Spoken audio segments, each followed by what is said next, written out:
on my timeline. That's not PG. Not quite PG. This wire just drives me up a wall. I think I might have the speakers set to the wrong thing. I might have to change it here in a bit. Display.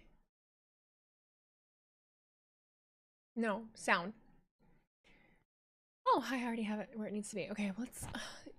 Oh, it's Uma Thurman. It's Uma Thurman, and that looks like Channing Tatum, but I don't think it's Channing Tatum. Welcome in, guys and dolls.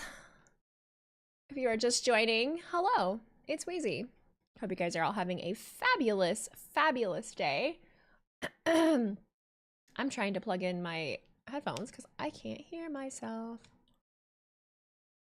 Merry early Christmas, y'all, or whatever it is y'all celebrate. Happy holidays. Happy holidays. What's up, C-Bado? Thank you for resubbing, as always, and thank you for being subscribed for 19 months. The fact that we've been here for 19 months. So for dinner, I had rice, like just rice with turkey and some spaghetti sauce, and now I'm eating chocolates. Cause balance. Because balance, bitches.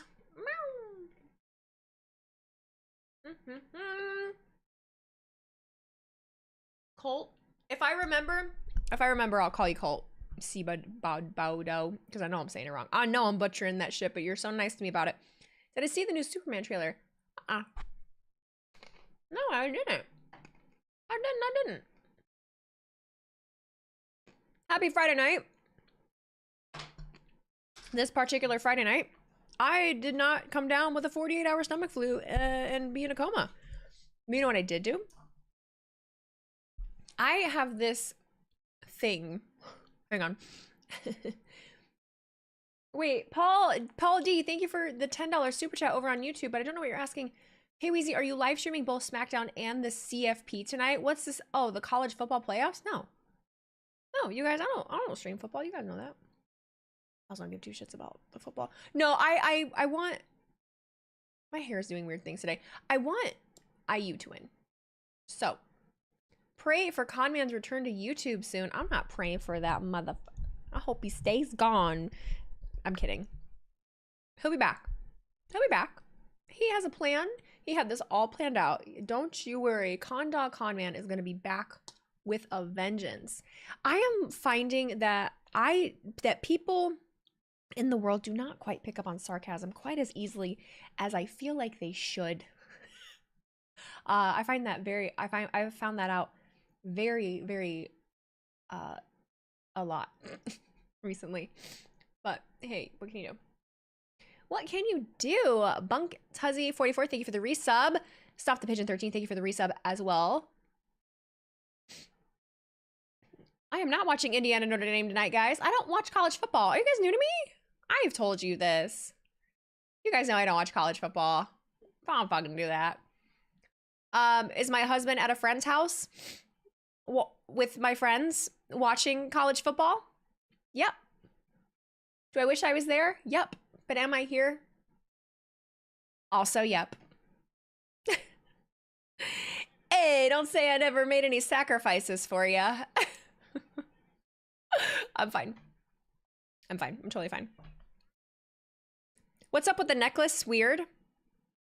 Yeah, it's so weird. I love it.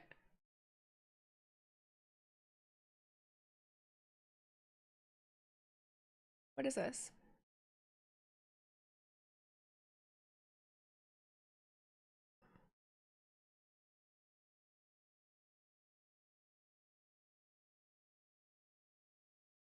YouTube, are you having any errors at all? Are you having any issues? Seems to be telling me I'm having an issue, but like, I don't see an issue. This is so loud. Evening, Wheezy. Been a while, it seems like. Love the necklace. Thanks, buddy. Thanks for being here. Oh, that's why it's so loud. That's why it's so loud. Oh my god, why is nothing turning down? Oh, you guys can't even hear it. Why can't you hear it?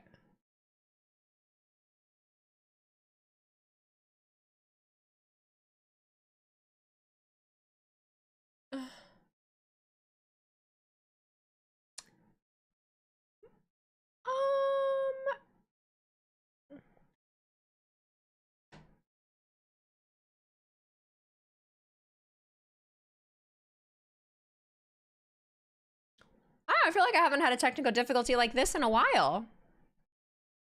Oh, I see what I did. Sorry. They both start with S. My bad. I know you could hear me, but you couldn't hear the show. The show, sillies!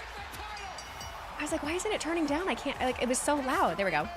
How sick do you have to be driving a car at a Christmas market and cause harm to people? Very, very, very sick. Very, very sick. I'm sorry that I read that out loud. I'm sorry that I read that out loud, but, we don't bring the woes of the world in here. This is our escape. We all come here to sit down and watch some wrestling. You hope the theme song for Raw Netflix isn't rap music? I hope it is. I hope it's Elton John, actually. Never mind. I hope it's Elton John. I love Elton John. That sounds fun. What's going on with Conman? He had surgery. Something scheduled, something that he knew he needed to do. He's okay. It was nothing like emergency. It was nothing life-threatening. He's just home and recovering. And he's taking time off until the first of the year. And he'll be back then. What Elton John song? Oh, I don't know. Rocket Man. Rocket Man. Don't worry. Condog is okay, guys. Ooh, Tiny Dancer's a good one. No, I never do the watch party, ever. Ew. Ew. You guys don't get the watch party, ever. Ugh. Ugh. No. Never. Never!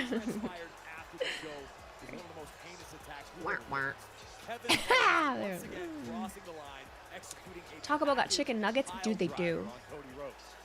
I'm Conman's substitute teacher. Time to misbehave. Hey, no, I'll be the cool... Hey, I'll be the cool sub. I'll be the cool substitute teacher. What would you like to do? What would you like to do that Con won't let you do? I'll let you do it. Within reason. Did I see the new Cora Jade shirt? No, I did not. Ooh, look at Naomi's fit. Conman was at a local medical facility. Marco, I did read out loud what you said already, and like I just said, tonight and most nights that we stream are an escape from the woes of the fucked up world that we live in, and we don't bring it here. So if you could refrain from bringing up that, whether that's us putting blinders on or not, such is life, we're not gonna talk about it here. Hot football on wrestling. Usually this happens on Saturdays, but Friday night is wrestling. I'm really thrown off with it being on Friday, truly. I mean, not Smackdown, obviously, but...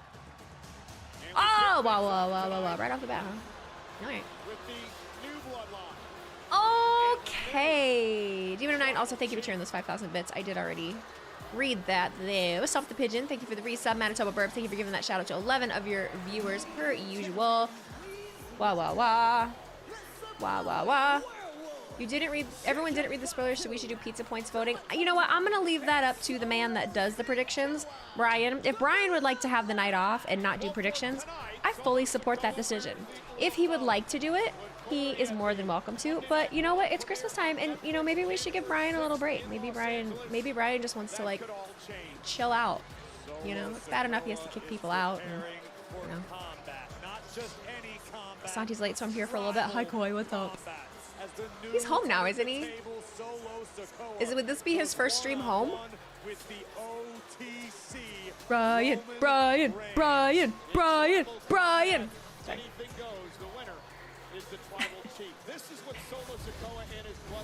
Wow. Inmates run the asylum without Brian. He keeps the fucking order around here. He keeps you hooligans in line, all you lollygaggers and miscreants that try to wreak havoc in my chat. I know how this goes. Jacob needs to comb his dreads out. His hair is too soft. No, I like the dreads.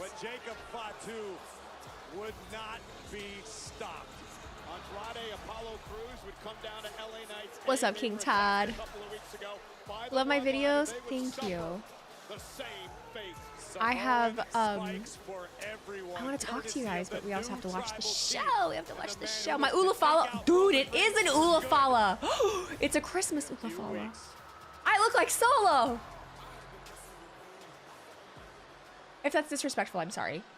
I'm just trying to be funny. It's just a joke. It's just a joke. I promise.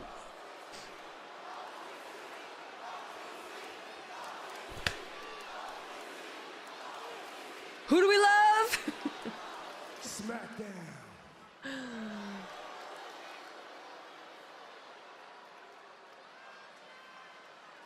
Acknowledge me. I love you, Solo.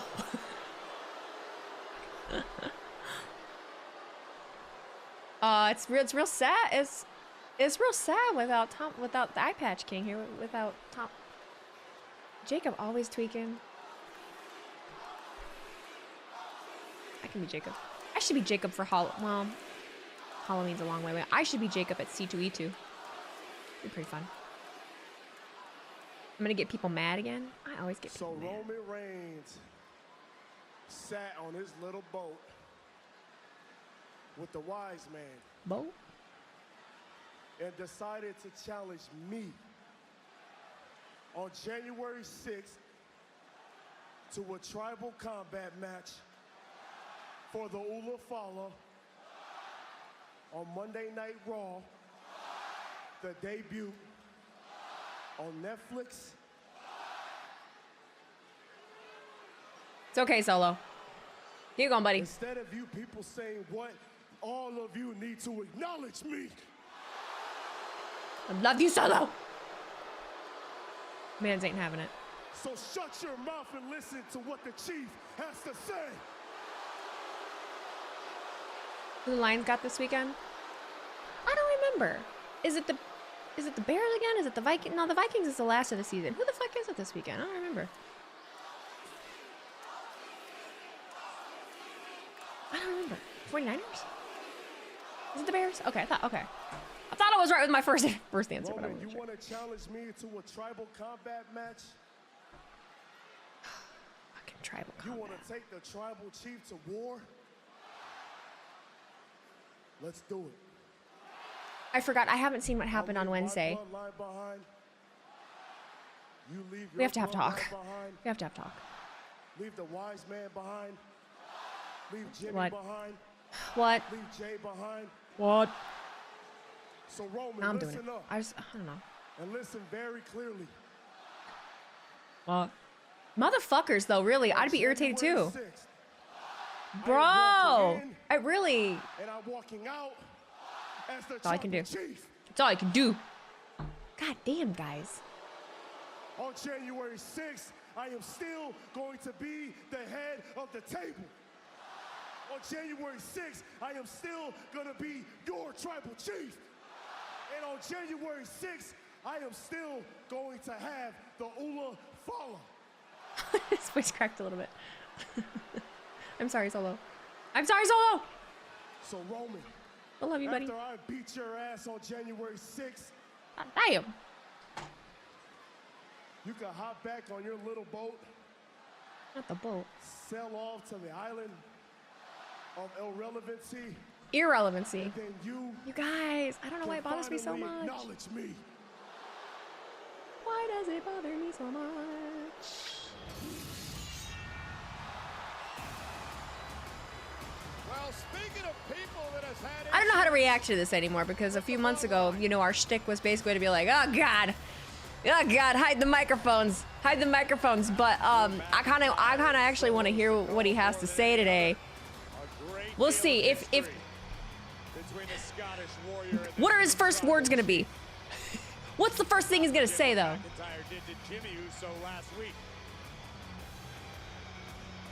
You did me dirty.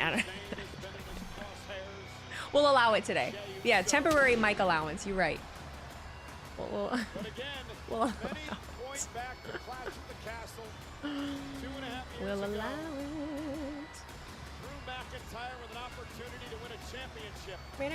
Cotton Eye Joe. It's pretty cool vest. He's got jeans on. Drew McIntyre. Cotton Eye Joe. If you're just joining, everybody, welcome in. Hello, my name is Weezy Blonde. We are watching Friday Night Smackdown. Drew McIntyre's getting into the ring. This crowd sucks. They're saying what chance, and I'm irritated, but it's okay. It's gonna be fine. We're fine. Drew, why does Drew look softer? You know what? His hair's straight. Look how smooth his hair is. Look how smooth his hair is. It's polished. He got a blowout. Oh shit.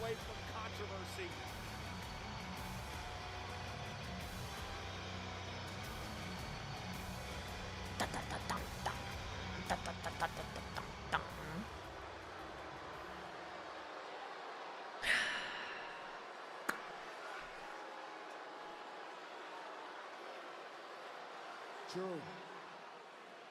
I gotta admit, I was very happy when you kicked my brother Jimmy in the face last week. I was very, very happy. But you better have a damn good reason why you're interrupting me. He never needs a reason, first of all. I'm gonna make this quick because it causes me physical pain to be this close to you and not beat you within an inch of your life. Drew's gonna be quick? Since when? You like what I did to Jimmy? How about what I did to Sammy? How about when I took out your brother Jay Solo? I want to know, when you lie in bed at night, do you ask yourself, when is Drew McIntyre coming for me? I don't. You're the one that cost me the WWE title at Clash at the Castle. Oh, we're going back there. Yep. You're the Okay. one that caused my family pain and suffering and misery, which caused me pain. It's still and the misery. yeah. It's still the vendetta. It's still this happened to me, and I want revenge. We're still on that. But you're the one that stood up to Roman Reigns. That's 2 years ago, bro. I'm sorry. The only one in your family that had the balls to stand up to Roman Reigns. The rest of them acted tough. They acted that they were going to do something. They were going to make a stand against him. He snapped his fingers. He didn't change a bit. So I'm torn right now. My heart says jump you. My head says we've both got the same goals right now. So what am I to do? You said this was going to be quick, Drew. Here's what I'm thinking. I reckon Drew McIntyre starts working his way through his hit list, starts taking out more and more OG Bloodline members. And Vigilante you solo shit. do one thing for me and for everybody else. You take out Roman Reigns for good. Vigilante shit. Wait. Once all that business is finished, then you and I, we finish our business. We tango.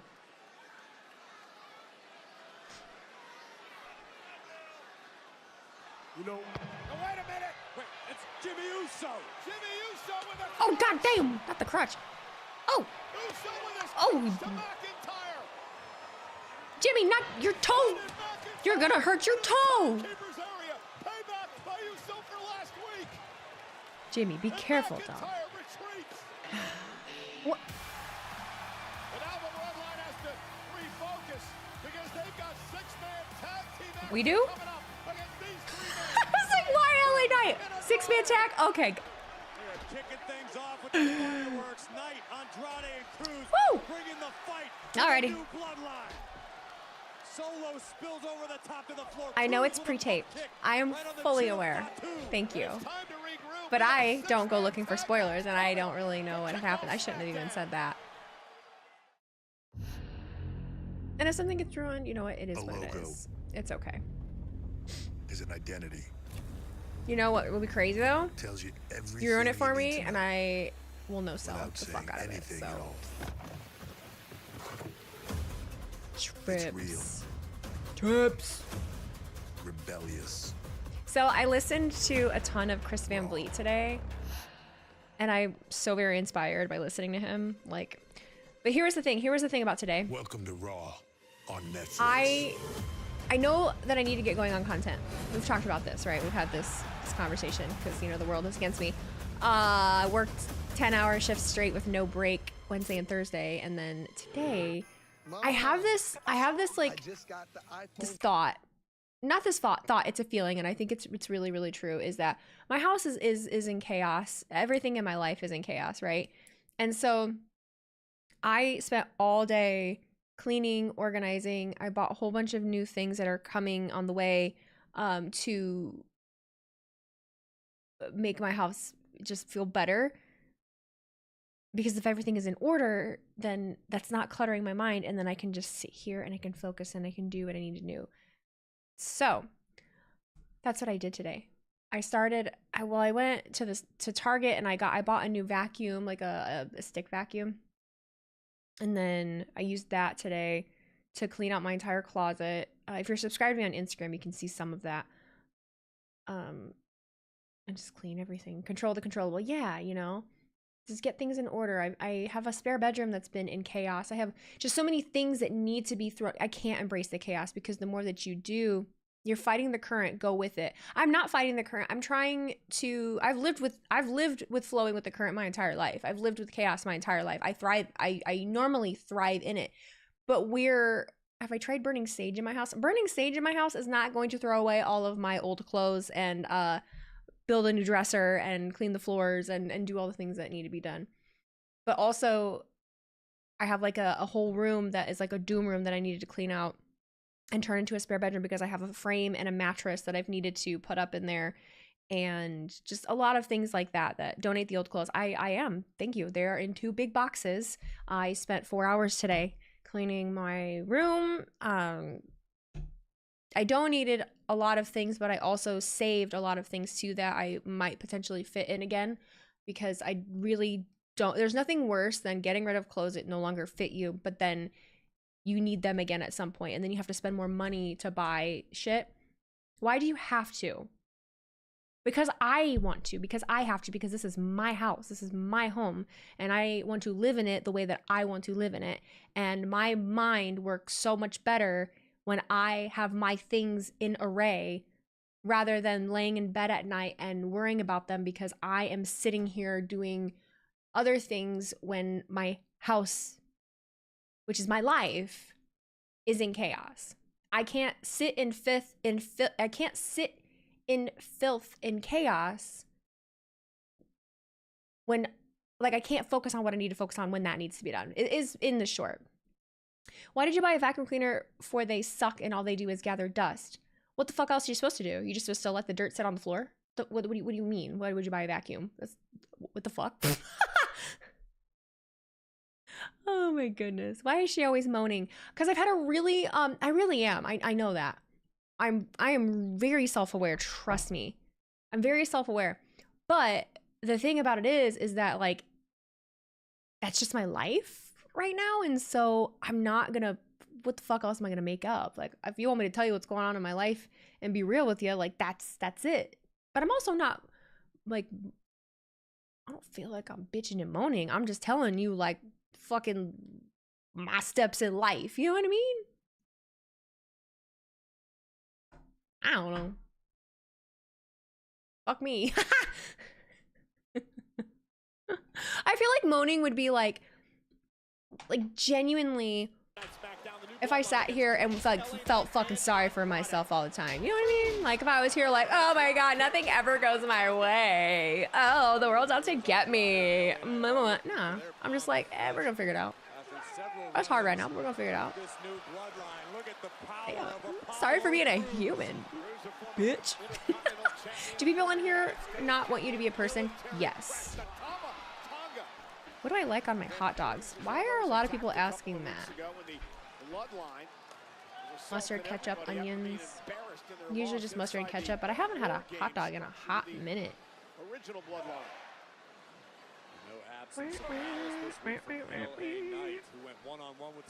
Tony! Hey, Tony! Thank you for the reset for 21 months, buddy. Appreciate you.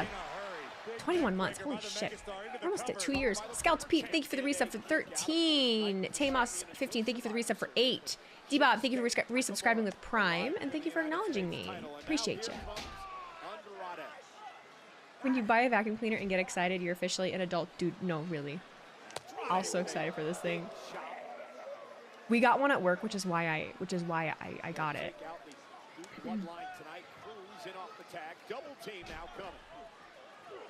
I'm not vegetarian, no.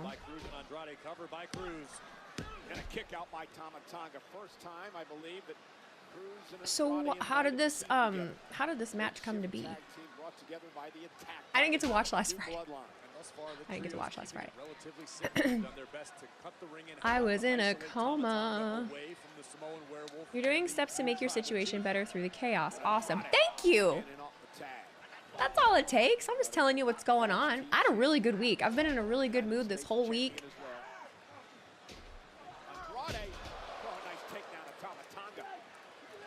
Did I get to eat lunch at work or sit down?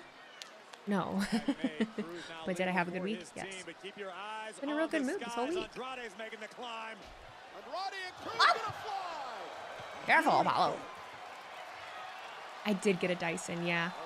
I got the V8. Wait a minute, the megastar's lining up solo and I'm glad to hear, well, I'm not glad to hear that, but I'm glad to hear that, like, that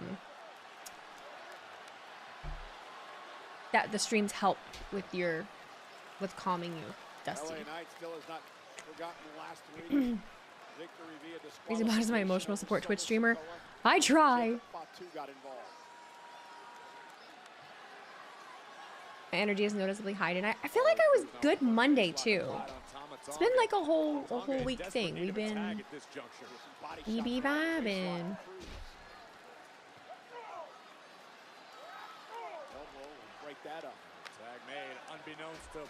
Apollo didn't see it. Apollo didn't see it. my God, what impact. Bro is shaking his hips. You're shaking his hips. Woo. When you've got a great I'm glad they're tasting doing something with zero-sugar Apollo juice too. drink like Just hope to keep him around and like do some stuff with him, you know? Is the Dyson bagless? The one that I have is, there's so many different Dyson, but I got the V8 stick one, cordless.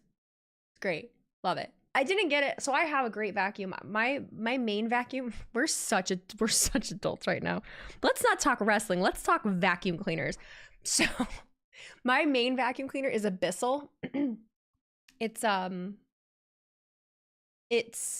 Wheezy has Dyson money. Can we not point out like my financial? No, I don't want to talk about what I have. Never mind. I saved all my monies. I saved all my cash monies from Christmas because my clients give me monies for Christmas in cards, and so I saved all of it, and I was really excited because I went and bought the Dyson with those monies, and it was on sale. It was on good sale at Target. So that's what I went and did. And I was really excited about it. And it's so helpful, like it just on, because I'm only using it in my bedrooms. I'm only using it in my bedrooms, hallway, and kitchen, which are hard floor. And it just gets up all like the hair, because I have animals. It gets up all the hair really nicely, and it's just really quick and convenient, and it turns really nicely.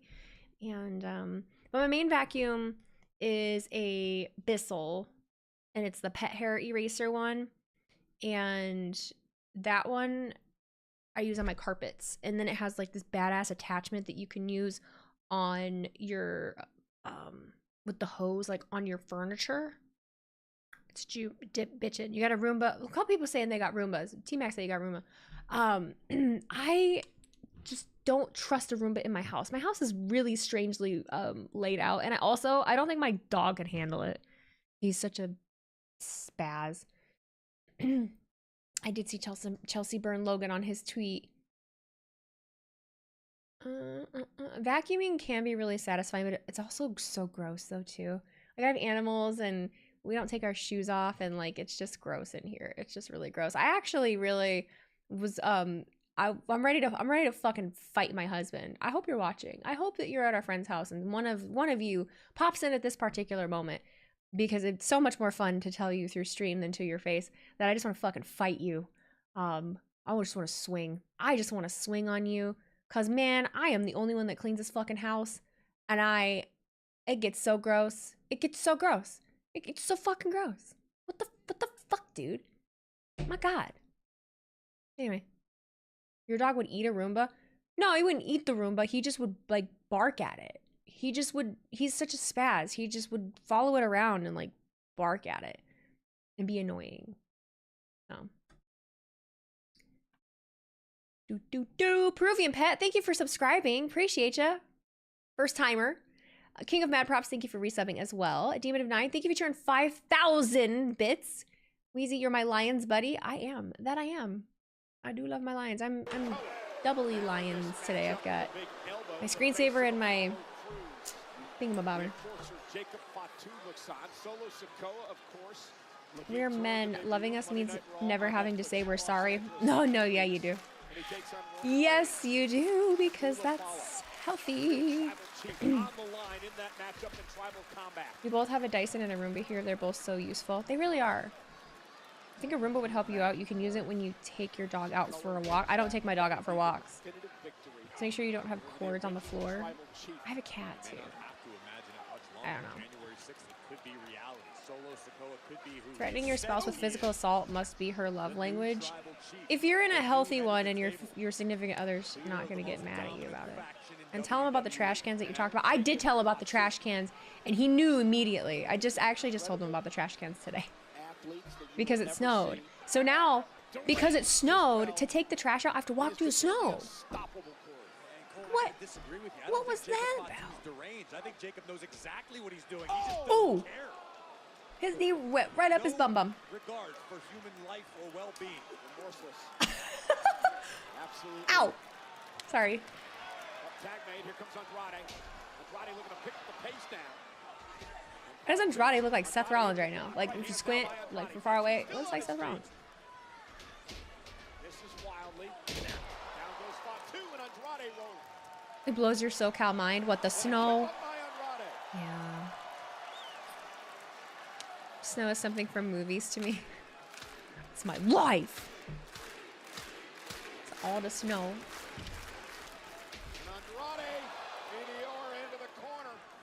The robot vacuums are super slow to me. Never had a robot vacuum. I just don't trust them. There's something about, for me, there's just something about being like doing it myself. Resilience of the bloodline. Andrade now. Let's go, Andrade. Heads up to the top rope. See? Oh, caught him. It always still surprises me. I'm like, oh yeah.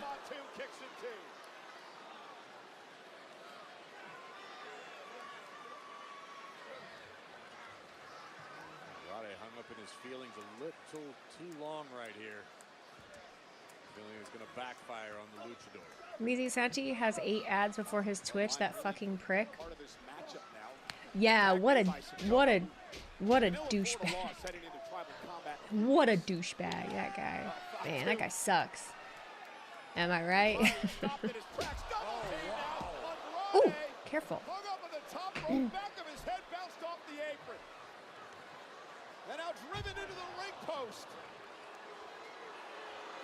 How's my day been? I've done nothing but clean all day. Actually, kind of tired.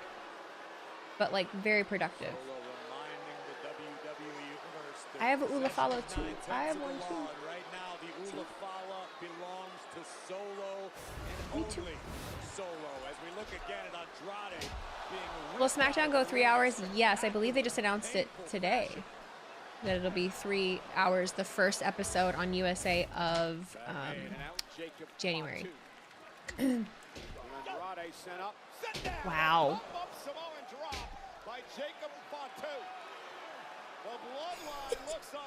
He's kind of just, I don't know, his mannerisms and his hip shaking is very, yes, girl. Like, I don't know, he's just sassy. He's just sassy. What is going on here? How much did it snow in South Bend? I have no idea. I don't ever count how much. Someone asking how old I am. I'm 32. 3 hours every week, though, or just the first one? I believe all of them. Don't quote me on that. Now I don't know. That wasn't a question I had until you brought it up. Now I'm not sure. I am not you guys. I'm not watching Notre Dame IU. I'm sorry. I can only pay attention to one thing at a time. Anyways, you really enjoy your Instagram reels. You have best reactions on social media. Love from Australia. Australia. Hi, thank you. Appreciate you. Ads right when you click on someone's live is a turnoff. Sometimes I want to give a streamer a chance, but if I have to watch 2 minutes of ads before I can even watch, usually I'm like, never mind. I will not lie to you. I'm the same way. I won't lie to you. I'm the same way, but I don't watch a lot of streams. So. Case of nuts. What's up, buddy? That's a lot of nuts. Thank you for resubbing for 6 months, and thank you for being here for 16. Always lovely to see the familiar names. I was about to say faces, but I'm like, I don't know the faces, but I know the names. If you were to meet me in person, you'd have to tell me your username. Nakamura has a new shirt.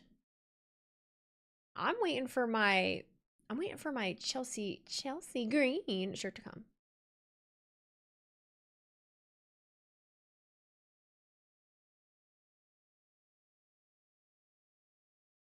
Who's my favorite wrestler? I have so many, I can't pick one.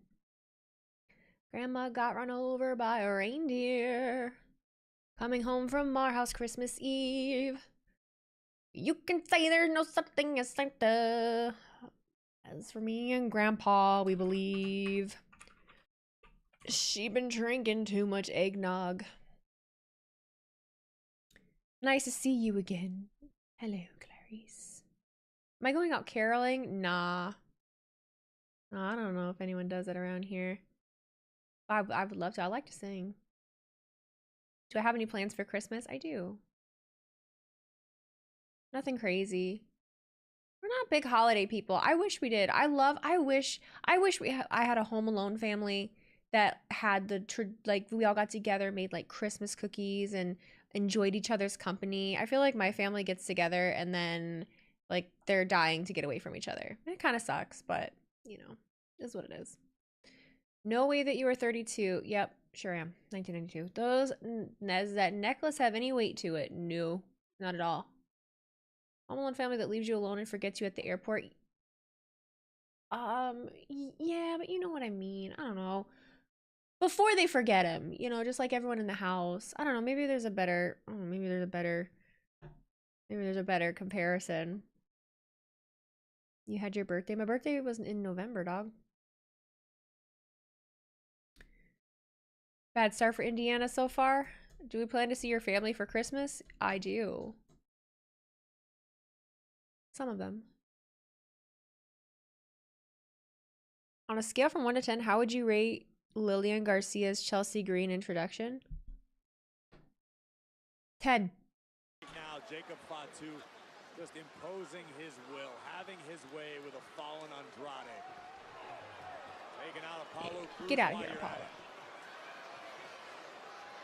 The enforcer of Solo Sikoa's bloodline. Uh-oh. Into the corner, Andrade. God. Giant. Desperately needs to make a tag. A former United States champion. Why does LA Knight look so different to me?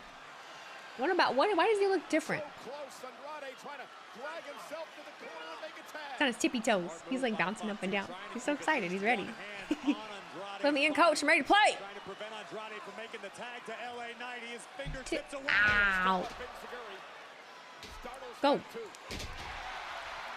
the tag made to LA Knight, and here's Knight now. LA Knight with a big close. Oh no, not Tama.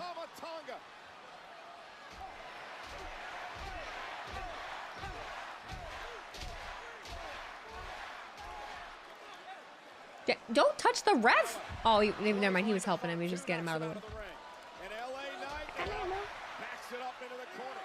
He's really leaning into the yeah, because I believe it's his name on Twitter right now.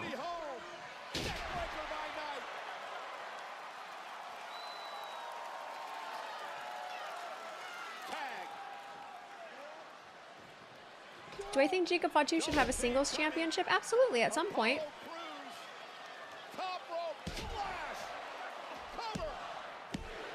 Oh, dang. I was gonna... Wait. Let's go, Apollo. Let's go, Apollo. What the hell just happened? I feel like Jacob just stumbled. Oh, no, it's Shin.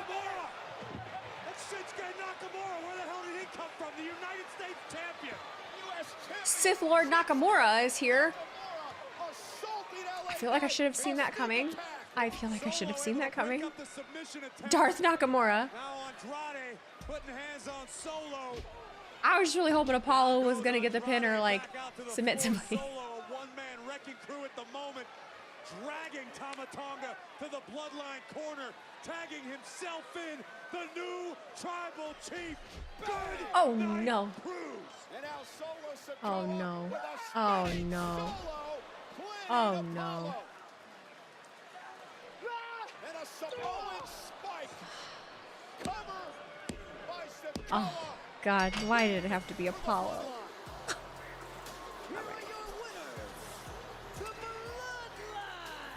Roman Reigns, are you paying Damn dog. attention? He better. Jacob. Tribal combat with that man in a couple of weeks on That is my tribal chief. Nakamura come out of nowhere and drop LA Knight with a Kinshasa. We're taking it all. Dub, dub, dub, dub, dub. I love you. In the closing moments of this matchup, Yep. that may have been the most ferocious I have ever seen Solo in his young career. And Roman Reigns had better be at the top of his game come January 6th because tribal combat awaits. The Ula Fala is on the Oh my God, I'm so sorry. I'm yawning, guys. Who's the real Oh, tribal chief? oh, tell me something that's gonna keep me awake. Tell me something that'll keep me up at night. I'm currently standing by with the Motor City Machine Guns, and guys, tonight is an emotional one, particularly for you, Alex, because you take on your former mentee and the man who betrayed the both of you, costing you the WWE Tag Team titles. Justice that man for being Johnny MCMG. Gargano. What kind of thoughts are flowing through your mind right now? One thought, payback, that's it. You know, Byron, we've known Johnny for nearly 20 years. And finally, after all this time, he lets the mask drop and shows us who he truly And is. it cuts a lot Piece of deeper shit. when it's somebody that you considered a little brother. But tonight, Johnny, I'm gonna make sure that you know you made the biggest mistake of your life. Ready to go do this? This is something I feel like I need to do by myself, alone. And I wanna see if Johnny's man enough to fight his own battles. Okay, let's go get I'm warmed kind of up. curious too. I want to know how much of a like piece of crap he's gonna be. So I started laughing. I had to make sure I wasn't recording. I had to stop laughing because his haircut. Did you see? You know how he's the one side that's long, and you have like the hard part. It was like 2 inches wide. We call that. I'm a hairstylist. We call that a runway. Who did that to him? Who did that to him? It's gonna be a bitch to grow out. Oh my God. William, thank you so much for the $2 super chat. I actually thought your name was Louise. Why? Look at this unique maneuver. Jessica Carr was distracted by Chelsea. And now Piper Niven getting outside the ring. You're proud of that? Not that who did that to him. But really, I know one of the barbers that goes to WWE. The inside leg on Green. Like, that better not have been you, Mikey. What the fuck? Oh, not good. What's my ingredients for sloppy joes? Tomato sauce. Dehydrated onions. No, I don't put. Yeah, I do. Dehydrated onions. Chili sauce, ketchup. A little bit of mustard. A little bit of sweet relish. Yeah. Chelsea now. Oh my goodness. What a move. Into the Unprettier. WWE hair and makeup. History made. They have barbers that do the guys. Division Green with envy as Chelsea Been watching TNA again. Shelly was a great champion. United States champion. We get Chelsea Green, y'all. Chelsea Green with Piper Niven by your side. Before we talk about anything, we have to Argue say again. congratulations. So, I want to know, emotionally, okay? I'm going to take you through the machinations of the match. You hit the Unbritty her, on Meechin. The bell rings. You hear Lillian Garcia state the words, the new Women's United States Champion, Chelsea Green. What went through your mind? Chelsea. Well, Brian, I always knew this was going to happen, so I know you're surprised, and that's so cute. but I'm not. I've been doing this for 10 years. I worked my entire life to be an overnight success, and this is my time. This is my night. I worked my entire life to be an overnight White success. and green. Say it with me, Brian. Red, white, and green. Red, white, green. So let's talk about the historical significance of tonight's win. Obviously, you now will go in the history books as the first ever Women's United States Champion. How does it make you feel to know that you're synonymous with the likes of Harley Race, who was the first ever Men's United States Champion? I would say duh. I would say duh. I'm in the history books where I belong. I should have been there 3 years ago, but I was released. Right. I should have been there in 2015, but I wasn't hired. You tell him. So now's the time, Brian. Now's the freaking time! And Time is now. Well, it is your time. Do, do, do, do. What does a Chelsea Green reign as Women's United States Champion look like going forward? It looks like I'm going to Disneyland tomorrow, so I actually have to hop on the plane. So can we wrap this up? Sure thing. Have fun at Disney, and congratulations once again. Well deserved.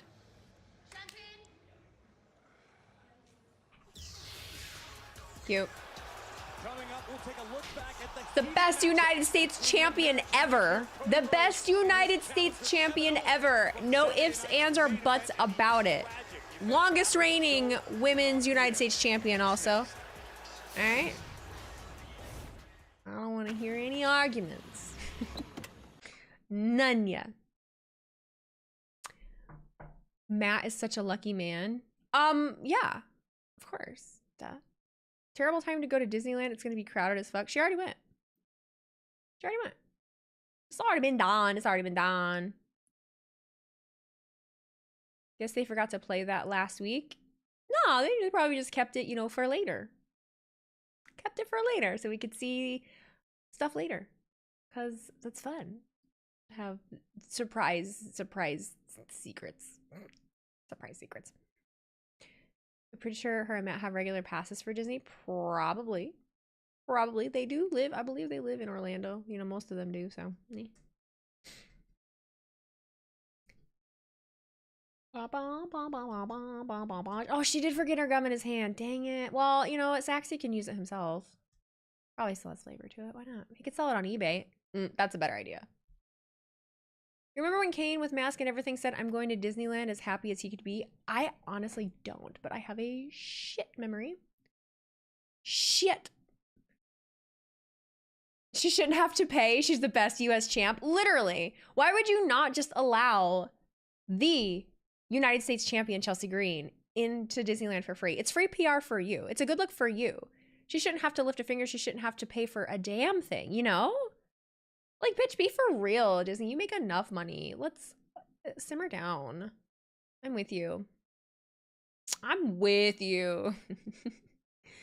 They better let her skip all the lines too. Screw the kids. Absolutely. With no fast pass. She didn't need a fast pass. She's Chelsea freaking Green. Fast pass. The pass is being Chelsea Green.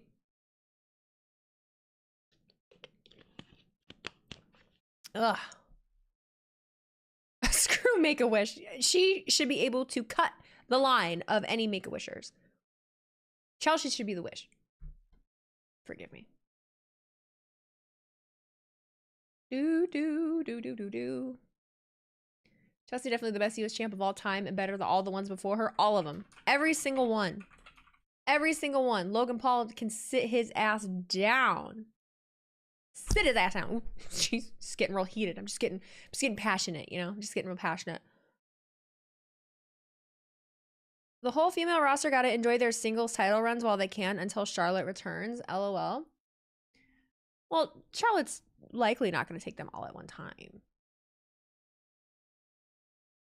That's controversial for me, because would they charge Miss America? Yeah, because she's not Chelsea freaking Green. Miss America. Who cares about Miss America? Who cares about Miss America? Literally. Do you even know Miss America's name? Do you even know the color of Miss America's hair without Googling it? No, you don't. Do you know Chelsea Green's name and her husband's name and her hair color? Yes, you do. Red, white, and green. I can't help it. Weezy, someone put Jacob in Star Wars saying, I love you, Solo. Must watch. Where? Speaking of which, Logan Paul wants to go after the World Heavyweight Championship. Get in line, Logie. Maybe you gotta come. Well, that's the thing. You gotta come to work to do that. You know, busy making babies and living in Puerto Rico and going to boxing matches. Like, go to work, bitch. Okay. We need a Drew McIntyre promo on Logan Paul's stat. I'll be on board for that. I don't know. Ricky the Dragon Steamboat was a pretty good U.S. champion in WCW. But is he Chelsea Green? No. I rest my case. I rest my case. Ricky, you're not Chelsea. Okay? Holidays, everybody. I cannot wait for the debut of Monday Night Raw on Netflix in just a couple of weeks. But this is Friday Night Smackdown. I'm Michael Cole. He's Corey Graves. And there's so much to be excited about coming down the pike, but how about what just transpired this past week? Of course, the entire WWE Universe still buzzing about what transpired on Long Island. It's Saturday night's main event.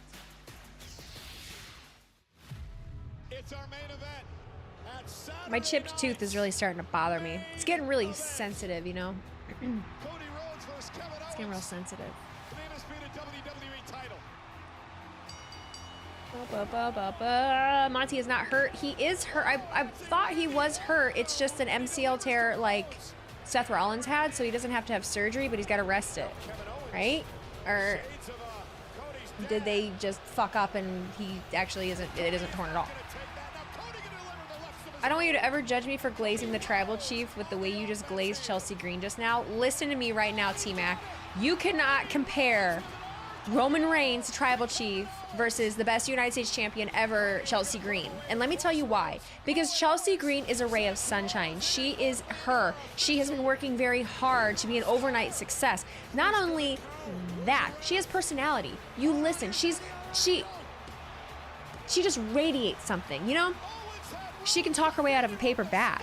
Roman Reigns, he's broody, you know, he thinks he's just not like, he's like douchebag confident. It's like he doesn't even believe how great he is. You know, he's just trying to convince other people. Chelsea Green is mid. I should block you for that. That's right. Chelsea Green does have aura. You're right. Chelsea doesn't need a wise man to talk for her. She does the dirty work herself. Chelsea doesn't need, not only, oh, that's such a good point, Mark. Not only does Chelsea Green not need a wise man to talk for her, she doesn't need a wise man to make her decisions for her. Because Roman is a lost puppy walking around making stupid choices and bumping into walls, while Chelsea Green is out here fucking making moves on her own. Chelsea for president. Chelsea for tribal chief. Sorry. Chelsea Green is her own wise man. Exactly. You get it. You're picking up what we're putting down. You get it. You get it. You get it.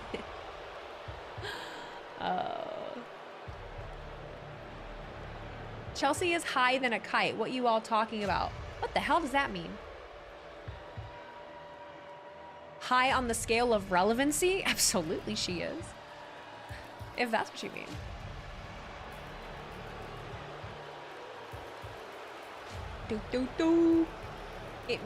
It means she's above mid. Oh. Got it.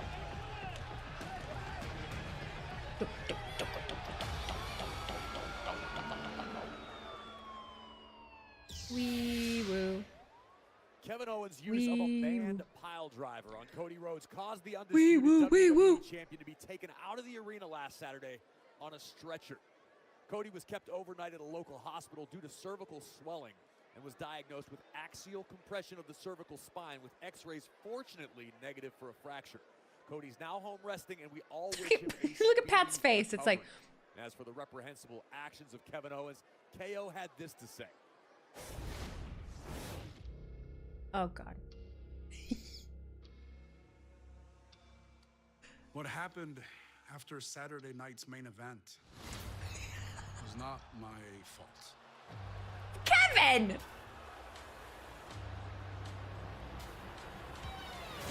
There's a lot of people to blame for it. Cody Rhodes, the referees, Nick Aldis, Charles. WWE management. They're all to blame. I was screwed out of winning that championship. Can't take no responsibility. Rhodes defeated off the stunner, but there was no official. What happened to me is a travesty, a tragedy. I should be standing here, tried to hit him with a chair, bro. undisputed WWE champion. How dare Cody do this?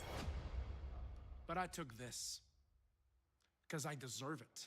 But what does it I'm mean, not Kevin? giving it back course you're until not. I get what I want.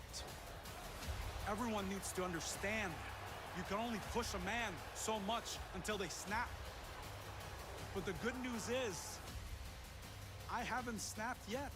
You snapped a It can long all get time ago, buddy so boy. much worse. Trust me. You don't want me to snap. So Cody, Nick Aldis, WWE officials, what happens next is on all of you. Why is he still employed? You know? We are counting down the moments. Do we get a Grayson Waller effect? Holy shit, what? A monster-sized Grayson Waller of Who's on Grayson Waller effect? I know nothing. Braun Strowman, the newest addition Oh! to Friday Night Smackdown. Shit. It's going Oh. down next. I like it. Gossip. All I heard was, give me what I want when Kevin was talking. Everyone is just me, me, me, me, me, me. I should be champion. I should get this. I. I played dirty and it didn't work. Me, me, me, me, me.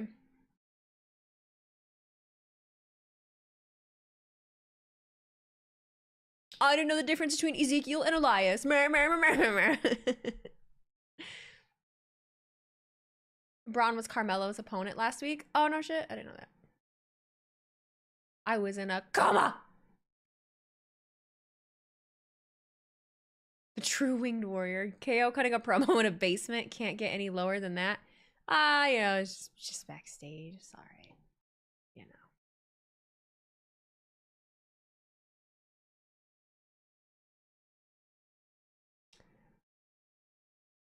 I mean, he did an interview in a car. He did. It's a toasty 68 degrees in there.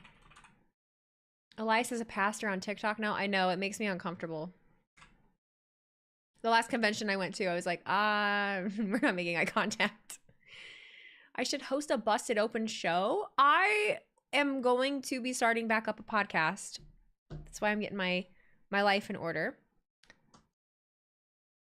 But it will likely be, I'll likely do some recording the week of Christmas, but this is all like starting fresh, first of the year things. We're in the planning stages right now. So I'm starting the podcast back up.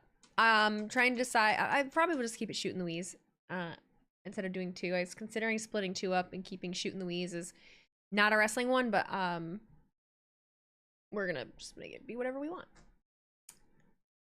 Boo Lions, boo you. Who does the podcast with you? I do it myself.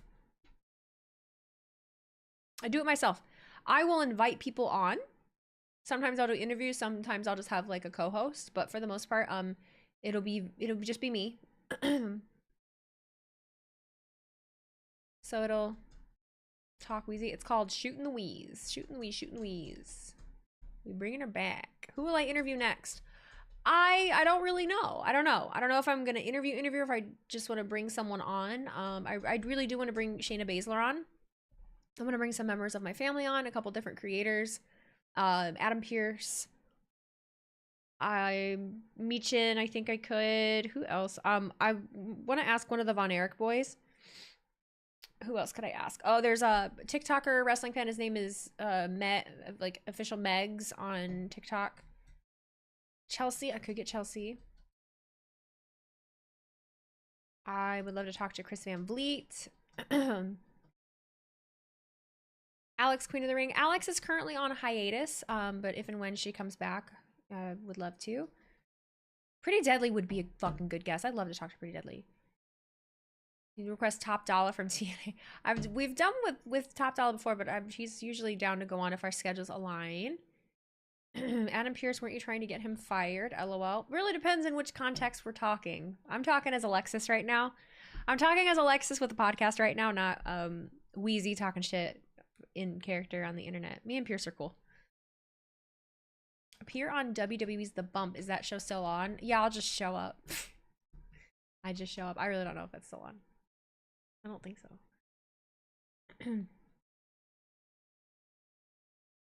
Joe Hendry. So I was listening to Chris Van Vliet today, and he said something that made me feel so seen, because I very selective about who I ask to bring on. That's why I don't just pick anybody right off the bat until I get more experience, because someone can be the greatest of all time, but that doesn't mean they're a good storyteller or that they're a good interview. You know, someone can be very good at their job, but that doesn't mean that they're going to be a good speaker or interview on a podcast. You know what I'm saying? And you'll get some in-person ones from me this year as well. Like, I'm not just going to pick someone just to pick someone. I have to really want to. I have to have, you know, conversation pieces.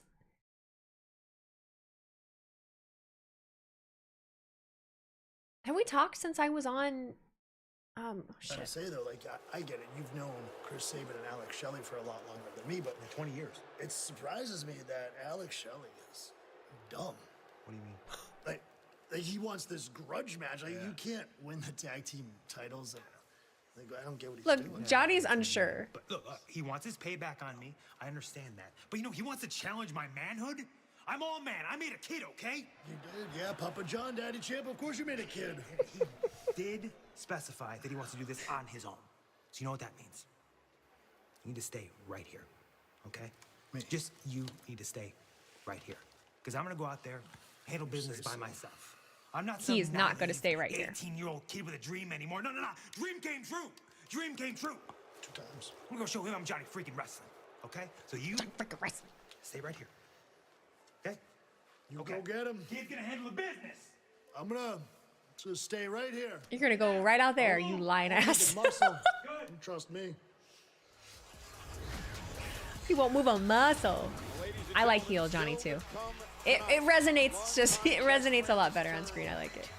I like it. You've been so out of WWE the last few months? That's okay. Should have Miss Kate on your show? I would love to have Kate on. Ladies and gentlemen, Christ alive. please welcome the Friday Fucking Night bum. Smackdown Where you been, you bum? Sensations, the audacious Austin Theory, and your host The audacious. of the Grayson Waller effect, Grayson Waller. Long time no see, bum.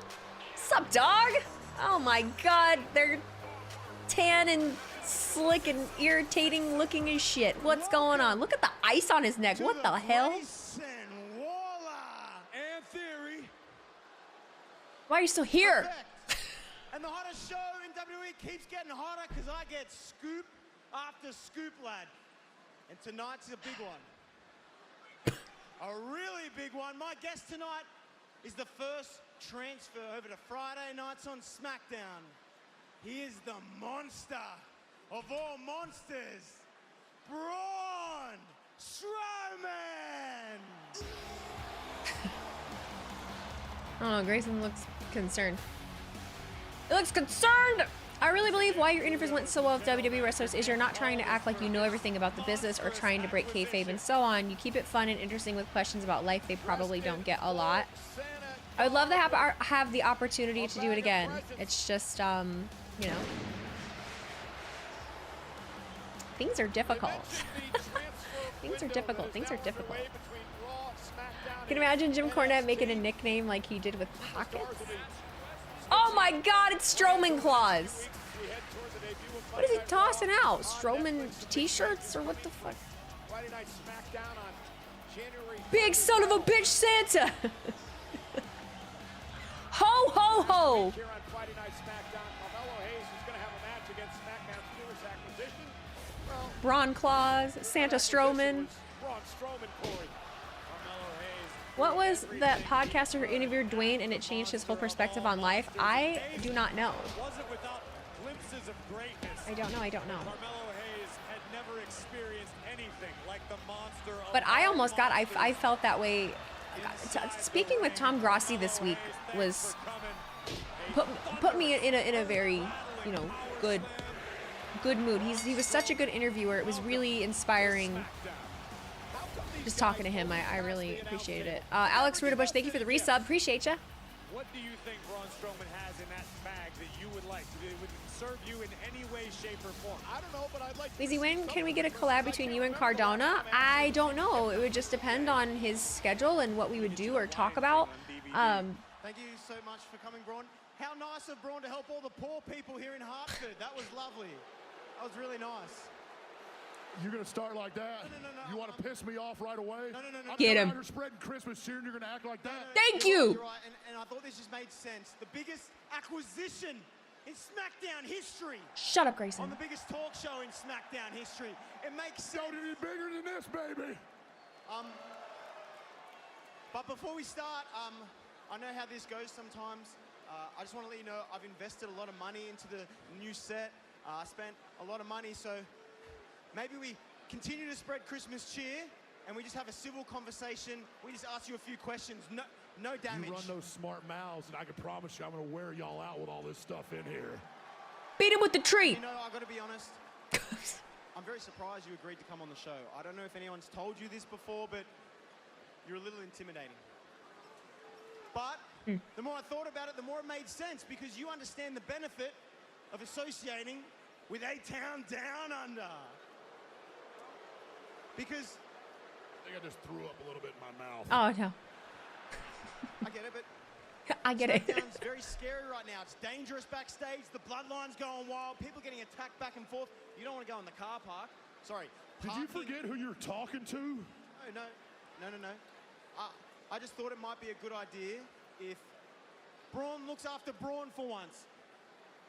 And you set up the ultimate alliance. Braun Strowman and A-Town Down Under on the same team. We'd be untouchable. Imagine it, Braun. Picture it. Picture it there. Our cunning, our intelligence, your strength, the brains and the brawn. The brain and the brawn. Damn, Grayson. I told you to watch your tongue. You want this set shoved right up your... So much for A-Town Braun on this. Let's ask Santa for a lobotomy. Oh, Thank no. God Carmelo Hayes is here. Cut all this out. Cut all this out. I got a bone to pick with you. Look, last week, Nick Aldis, he thought he was going to humble me and put me against Braun Strowman. Everybody here and everybody at home knows that that wasn't fair. I wasn't ready. But news flash, Nick Aldis, you can't humble greatness. I might lose, but I'll never quit. So Braun, you big, ugly, dumb Santa Claus bitch, let's run this thing back. Right Oh my God, now. no. 'Cause now, I'm ready. You didn't learn your lesson last week? Well, let me remind you one thing. Let me show you what the Braun effect is. I need to Too bright by Hayes. make an example. Put him through his own desk. Carmelo Hayes does not Put him. Beat him with the tree. Yes. It didn't hit anybody. throwing palm trees. Do it again. Another tree. Another palm tree's about to Yes. Like a torpedo. Hit Grayson with it. in the holiday spirit. So we understand there's an official out here, Jessica Carr. We're gonna have a match. Strowman and Hayes next. I wanted someone to get hit with the tree. Groundbreaking announcement that will change the TV. And then nobody did. Carmelo almost got javelined by a fake palm tree. I'm not finished with you.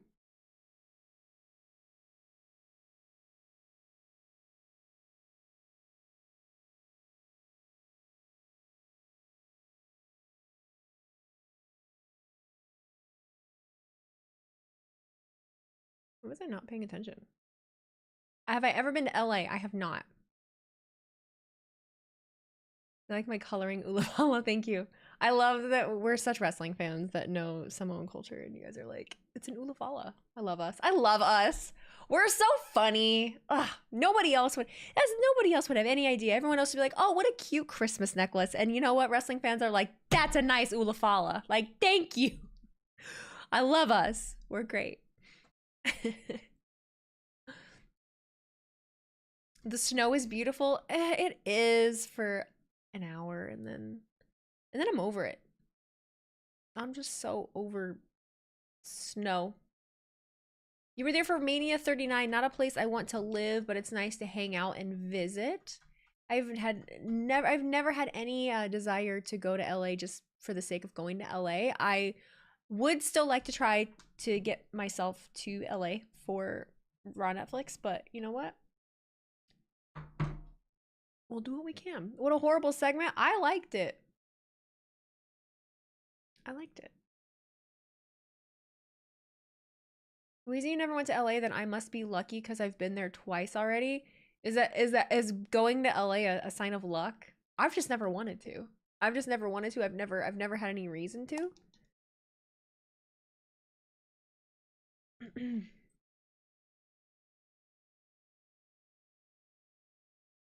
You and Conman is my favorite streamer. Thank you, buddy. I appreciate that. Thank you. Thank you. You don't want snow? Come to Oklahoma where I am. Oklahoma. No, I'm good. I'm good where I'm at. I mean, I live outside of DC. I'm used to the big city vibes, but DC is a little less fake than LA. East Coast is way less fake than LA. You're both fake. Both coasts are fake. Up New York, anything around New York is fake in its own way, and then LA and California surrounding areas are all fake as well. Everything in between is fine. But each coast is fake in their own way. I said what I said. Get a Stafford jersey. Why would I get a Stafford jersey now?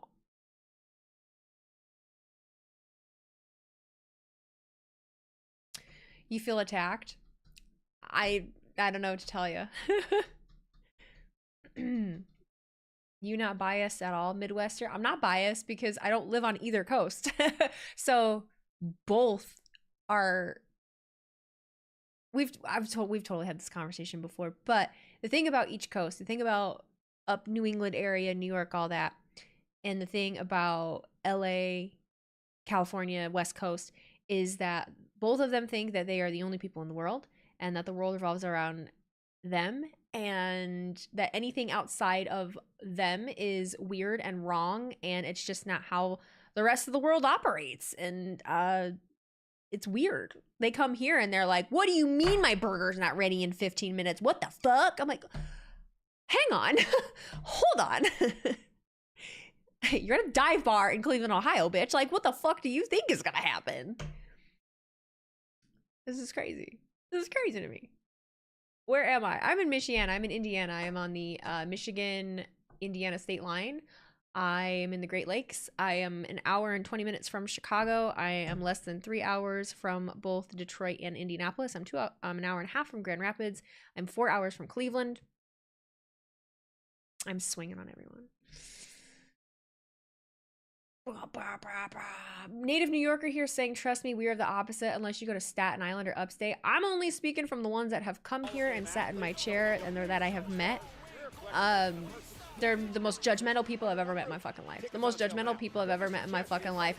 And they pride themselves on honesty and being real, like honest and in your face, when honestly they're the ones that I have met are just in your face, pointing out obvious shit to be aggressive for no reason. I don't know. New York is less fake than LA. I'll say that. New York is way less fake than LA. New Yorkers, never been to New York. You strategize differently when you're dealing with somebody the size of Braun. So if you were Do the Lions have a pregame deal like the Vikings with their skull and the Seahawks with their horn to blow? No. We have a song. On his face. Braun Strowman, the There's a certain snobbishness to people from New York. I've gathered that. I've gathered that. You want to visit Chicago? Chicago's not fake. I'll give you that. Chicago's the city I've been to the most because it's easy for me to get to. Not fake. It's just different. It's just very different.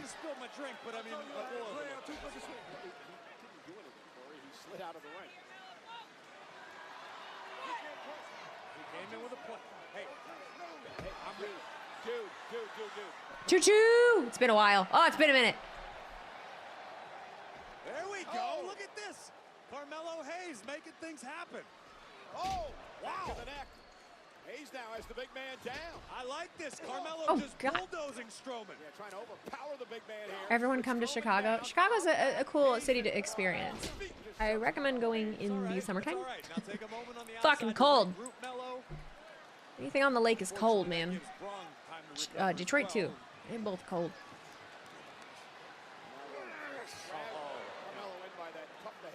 New York City people are kind but not nice. LA people are nice but not kind. If I find the vid again, I'll send it. Well, I had this conversation with Minnie because when Minnie went to Detroit, she hated Detroit. She's from LA.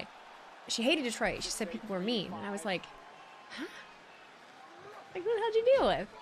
Again, Hayes goes down to the knee and drops Strowman to the mat. I like Detroit too.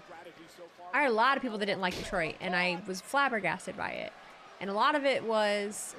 Strowman went for the choke slam. Hayes takes it down. Wow. A lot of it was, I think a lot of people went into it with an expectation of being negative about Detroit in general, or they'd never been to a bigger city. Two, people didn't pay attention to where their Airbnbs were, or bothered to find out. Oh! Well, I think you might owe Carmelo Hayes an apology after this. Slow. I may, because that was brilliant by Carmelo Hayes. This is like big game hunting for Carmelo Hayes. And Melo don't miss. Gonna take Braun Strowman out like a bull moose. Bull moose? Choo choo! Oh, God almighty! Braun kicks Carmelo Hayes in the soul.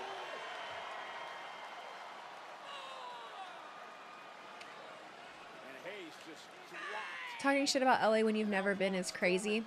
I've just met people from LA. Maybe I should rephrase. I'm not talking about like the cities themselves. I'm genuinely talking about the people from there or that live there. That's what I'm speaking to, not the city itself. That I can speak on. Hayes into the ring. Count of 10, wait a minute. He did it. Hayes won. He did it. It's a holiday miracle. As a result, Was it count out? the winner Wasn't even paying attention to the count, honestly. is Carmelo Hayes. Kick his ass anyway. And it worked. Kick his ass anyway. Perfection. It's fine. Big brain Mello, you're funny. He was smart. Look at him. Look at him. Look what he was doing. There we go. Oh, run away, run away. Choo choo. Go, get him. Oh. Making Braun jump the barricade. Making Braun run. You're making Braun run. What are we doing? Shit. Well. Oh, never mind. Thought we were done. Double champ would be. Hey, there you are. Hi. I just wanted to wish you guys both luck in your guys' tag title match, and I cannot wait to be there ringside for when they raise your guys' hand. And Tiffy, actually, Oh no. Nye and I have been talking, and we think it's best that you stay back here during the They're match. mean girling her. Yeah. You know what though? You could probably take some notes. Yeah.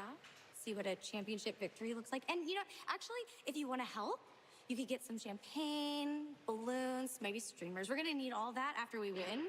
So maybe you should get to work on that. That's a lot of prep. We're gonna strategize, so. Thanks, Tiff. She handled that well. We'll be good. I'm prepared. I think we're prepared. Yeah. We're ready. She handled that really well. Yeah. Yeah. Yeah, that'll be sweet. Yeah. Party. Yeah. She's gonna throw a party for you. Uh-huh. What is around there 10 degrees with a negative 20 degrees wind chill? Huh? I don't know. I don't know what the temperature is right now. I haven't looked. What is the temperature? 27 degrees. I don't know what the wind chill is, but it's 27 where I am. 27 degrees. Wheezy, Quebec is the same way. If you're an Acadian ordering in French, there they'll answer you in English because they believe our dialect of French is low IQ because we use some English words in our phrases. I don't feel like we're that bad. Like, we're not that fucking snobby. I'll never travel anywhere that's been that fucking snobby. If I go to the South, like Texas, you know, Texas, like they can tell you're not from there, but they're not dick about it. Nowhere I've been really has been like that. I think I'm just such an anomaly because they look at my ID somewhere and they'll be like, Indiana? The hell you do in Indiana? Like, nothing. You know, live, work, drink. Who needs dumb old Texas? Should I start running now? I liked Texas. I liked visiting Texas. The Lions Legacy Championships are sold out. I'm so mad about that. You know, they just weren't that cool looking. They were the Legacy belts came out. They were the first ones to come out, and they could have done so much better. So I never spent the money on it because I didn't really like it that much. Like, yeah, it was Lions, but I just didn't like it. There's a trope of people from Quebec dreaming of going to France on vacation, and once they do, they get sad because the French people look down on them. That's some mean girl shit. Mean girl shit. Weezy, you gave me the bug. I didn't give you nothing. Things are not transmittable via microphone. That's because the French are traditionally snobs. I was under that impression. I'd always been told that.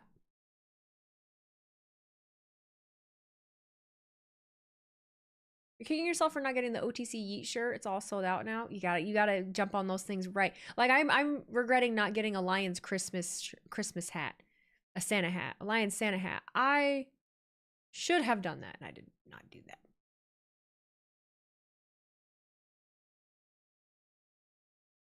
I know basic Spanish. When I go to a Spanish-speaking country and try to speak Spanish, but they know English, they speak English and give me the "don't even try, you're pitiful" look. And people wonder, so that is a huge reason I have not traveled, because I don't like to be a tourist. If I want to visit a place, I want to be able to assimilate, and I want to be able to just blend in, and I can't do that. So I don't like to be a tourist. I really hate it. So yeah, I've never traveled for leisure, like to a foreign country, because what's the fucking point? And it's so sad too, because like if we do that and we go somewhere like that, it's frowned upon and people are shitty to us. But like if someone were to come here, I would freaking, you know, do everything I can to, you know, I'm so excited to meet people. The difference is they can usually speak English, but I'm never a dick about someone's English though. Like if it's not, obviously it's not perfect. If they come here and they learn English, their English is not perfect. They still have an accent. Especially the French, their dialect and the way that they say things, they can't say things the way like an American uses their English. It's just the way that they talk. So I don't get the mean girl shit in the world. It's so weird. Hear no evil. Speak no evil. Yeah, right. Y'all coming to... Oh. Never mind, it's just an NXT commercial. I thought it was a promo or something. Usually regions or countries who don't get a lot of tourists love tourists. So I live in a college town. I like tourists. One, they fund our economy, but two, I just like ones that are curious. Like I've been to Notre Dame bars before, when tourists come in and they ask a lot of questions and they don't know anything, and it's cute to see people excited about my city. I think it is, but I live in an Indiana town, so anyone curious about it, it's kind of cool. Pearl is Queen, thank you for the resub, appreciate ya. Buzz Mongol, thank you for sharing those 50 bits. Wheezy, I'm so pumped I'll be front row ringside for the first time. It's for Collision in 2 weeks. I will be idle third row from ring with a Wheezy sign. On Collision? Oh my god.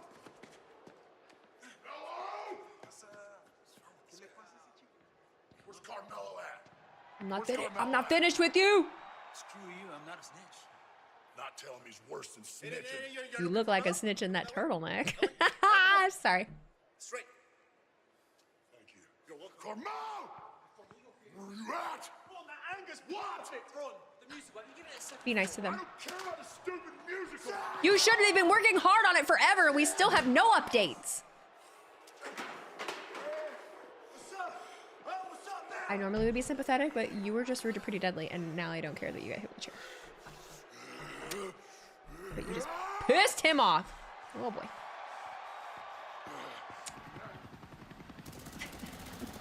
Did you see the butterfly blouse? Oh my god.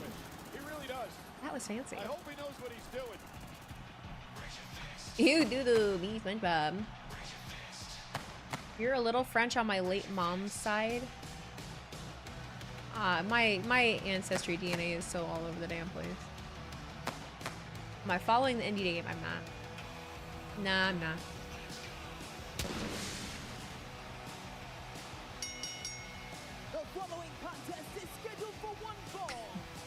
Is it just me that thinks the Motor City Machine Gun theme sounds AI generated, especially the vocals?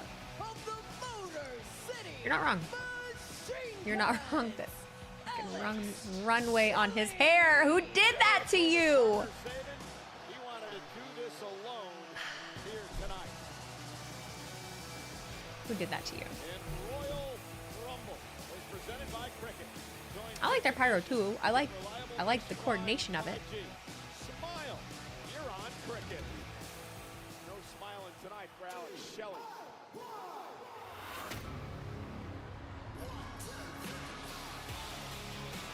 Ooh. I haven't heard. Did we hear this last week? Because I was in a coma.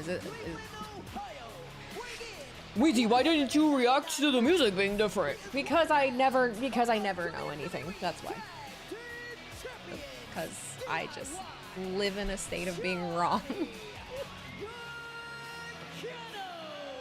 I like it.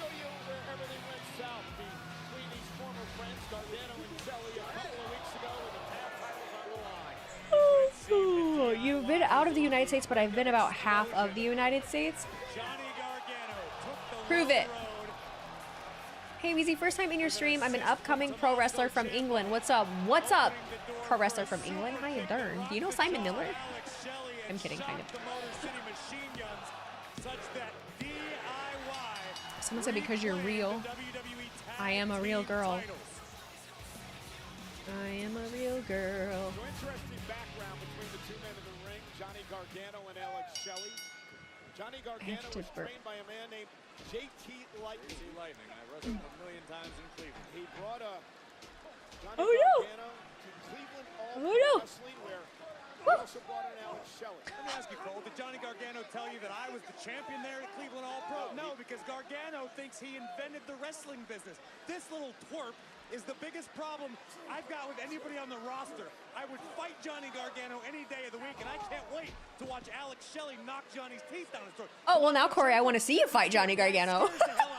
But I will never say a good word about Johnny Gargano as long as I live. Well, right now, that's awesome. Gargano is dominating Alex Shelley. They first worked together back in 2006, nearly 20 years ago. In fact, they actually had a match. Twerp. He called him a twerp. In the parking lot of Gargano's dad's catering company.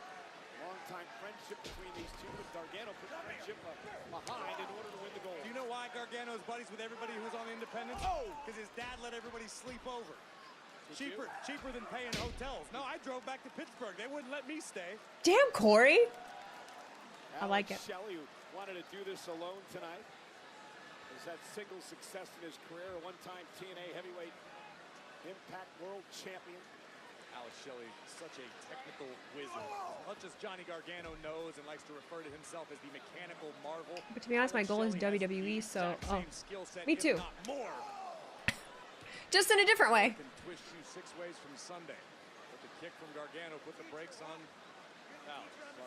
Gargano, a former NXT champion. Oh, they're talking shit. American champion.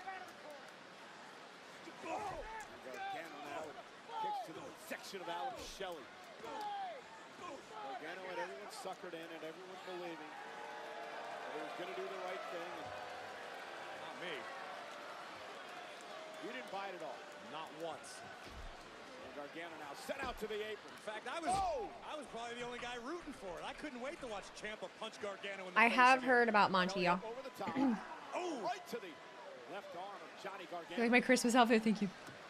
I'm feeling festive. Kick to the face. I was listening to Christmas music today.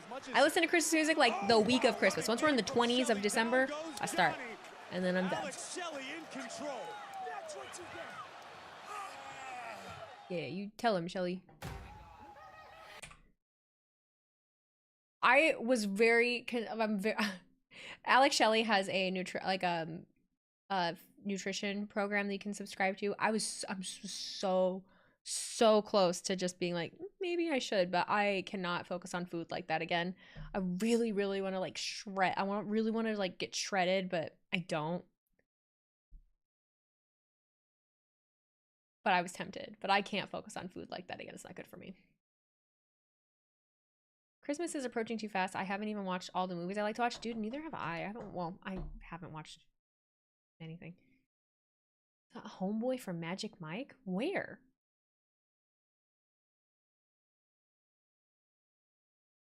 Why are we talking about McDonald's in England all of a sudden? I don't know what you're talking about. Weezy trying to get ripped. I shouldn't even say ripped. I should just say I've always wanted. I'm the smallest I've ever been. I stopped weightlifting, which I'm in a weird place because I don't want to go back to my physique when I was weightlifting. I don't want to be that because I was never shredded. I still had like more body fat than I wanted. So I'm leaner now. But like, I don't know. I don't know what to do. I don't know what the right form of fitness is that I want to do at the moment.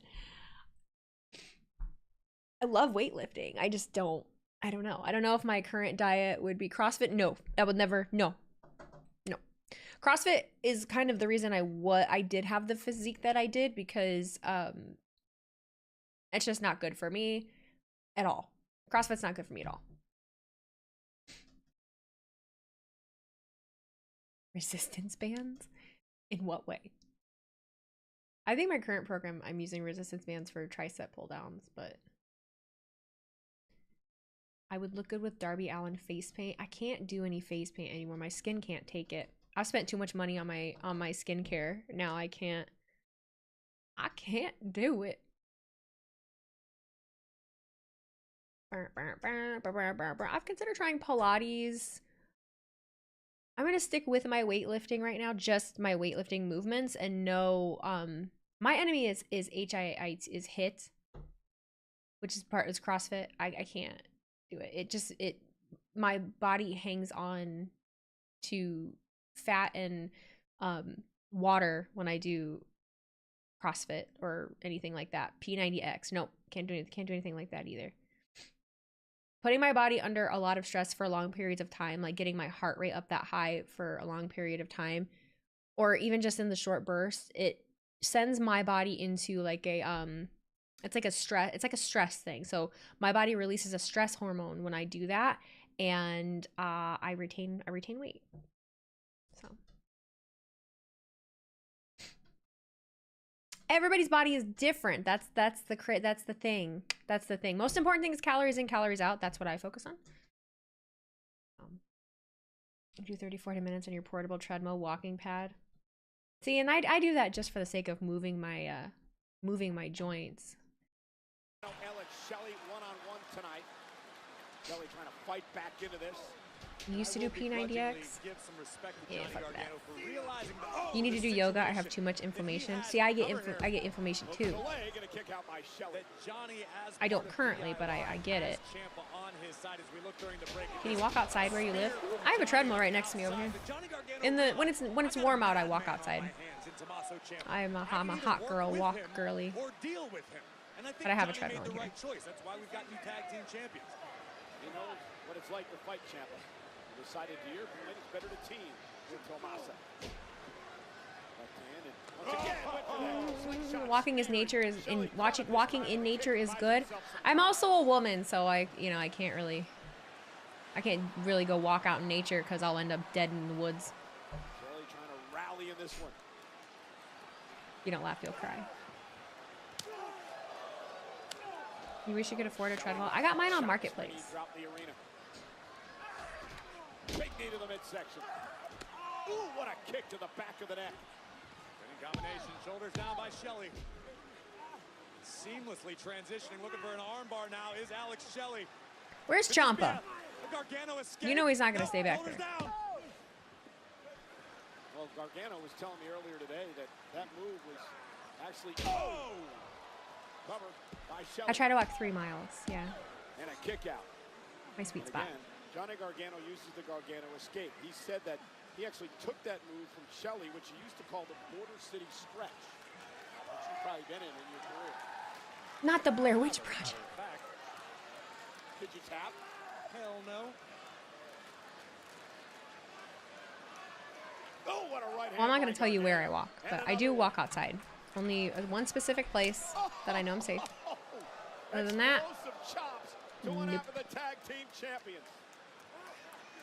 'Cause I don't want to end up dead. Who would walk in the woods at night? You can walk outside near the woods at 9 a.m. on a college campus and end up dead. So, yeah, it doesn't matter where you are. Just be a woman. Just be a woman. Launched. Cover for the win. Kick out by Shelley. So you look like an overweight Leonardo DiCaprio. Johnny Gargano. Trying to figure out what he needs to do to put Alex Shelley away. I need to start wearing my Apple Watch again. I will say. I've needed to get a new band for it. I bought bands and they were too big. Now Gargano going for the Gargano escape. So I haven't been wearing my watch. It's disrespectful to call it anything else. Well, it's called the Gargano And I wouldn't recommend you do it. No offense. No, that's just awareness. Nope. Just being real. Never lost. I know not to. Shelley able to counter back to his feet. Did you ever fight him? Yep. Now set oh, Gargano with a Why is the ref with Dan? Dan Angler. Ooh, like trying to separate the two. Shelley face first goes Gargano. Literally, and that's who I'm talking about, Lakin Riley. That's exactly who I'm talking about. You knew. Perhaps re-strategize his game plan. Shelley trying to shake the cobwebs out of his cranium, making the climb to the top turnbuckle. And look who's here. Tommaso. Oh my God, I cannot believe it. I'm gonna stay in the back. I won't move a muscle. Oh, good. Shelley's partner from the Motor City Machine Guns.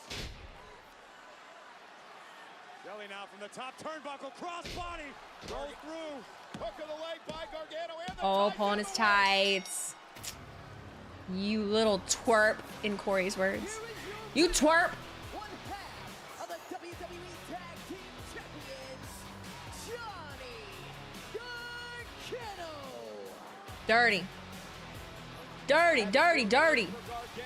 Demon of 9, thank you for gifting those 5 subs, buddy. Appreciate you. One pride, one pride, one pride. WWE headquarters in Stamford, Connecticut. It was the Raw on Netflix kickoff.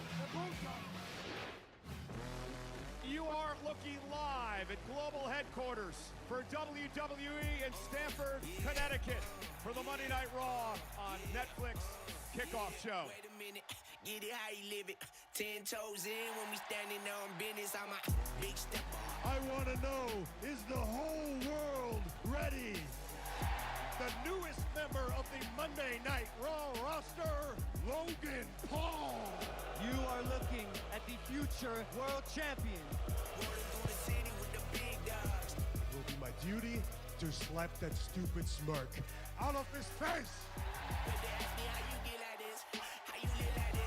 We're looking at Oh yeah, Brian, I've never considered carrying until the last few months. Women's World Championship against Rhea Ripley. And I just don't want to spend the money on a... I don't want to spend the money on one, you know? It's annoying. But I feel like it's kind of a little necessary at this point. So. I'm going to. You should. I'm going to. I said. WWE headquarters, acknowledge me. Ladies and gentlemen, there can only be one tribal cheek. Weezy with the That tribal blicky. cheek is the OTC. Weezy with the blicky. Roman Reigns. That got me. The main event of Monday Night Raw Yeah. that premieres on Netflix. Fuck around is and one of find the most out. Anticipated matches in the history of our business. It will be CM Punk versus Seth Rollins. The locker room's only so big. It can only fit so many egos. Sometimes there's only room for one of us.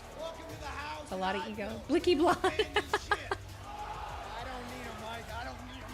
Sonya Deville had a stalker break into her house. I see you on the sixth beginning of the end. She did, and then she ended up getting in trouble for having a firearm in her vehicle just because it was a state that you either, I don't know, there was something. She either didn't have her license or she wasn't allowed to carry in that state, or it was a no carry state or something, and yeah, she got in trouble.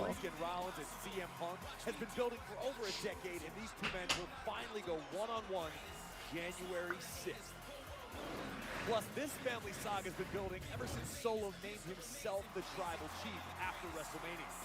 The Bloodline's implosion has caused a rift, leaving Roman Reigns no choice but to lay out the ultimate challenge, Tribal Combat.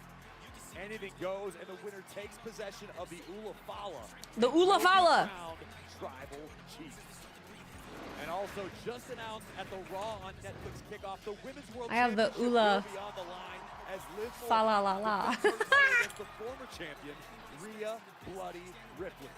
This match I was wanting me to get a license like him, but I don't want to deal with the responsibility. But I also live in the suburbs of a pretty nice area. I'm gonna get a license.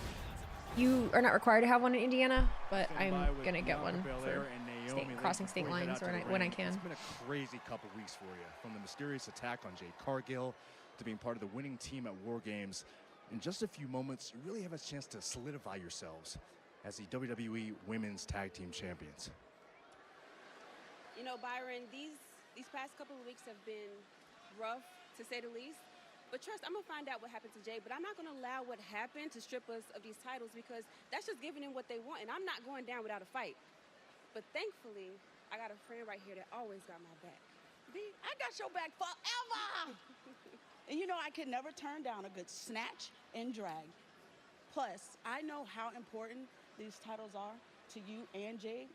They are to me as well. So that's why I'm gonna go out there tonight and do everything that I need to make sure we leave here as champions. Here you go. Not until I earn it. Okay. Yeah. I like that. And let's go!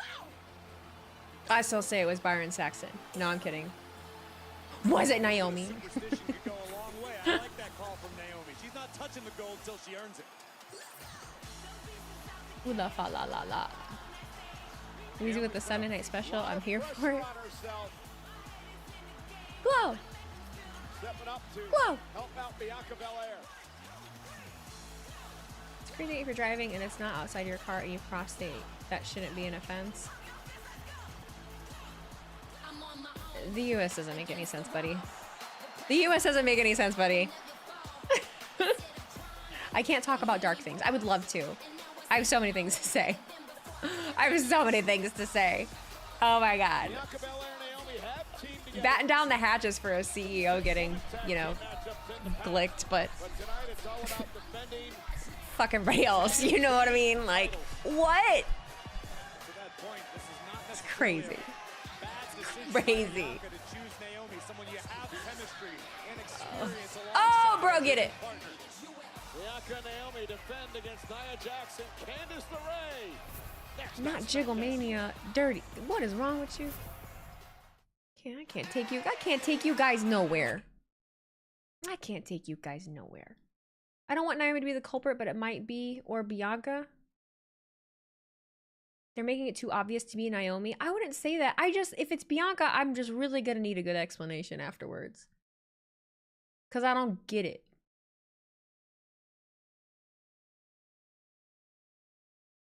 I don't get it. Why? I don't understand. What did she do? Be better? You know? I get confused.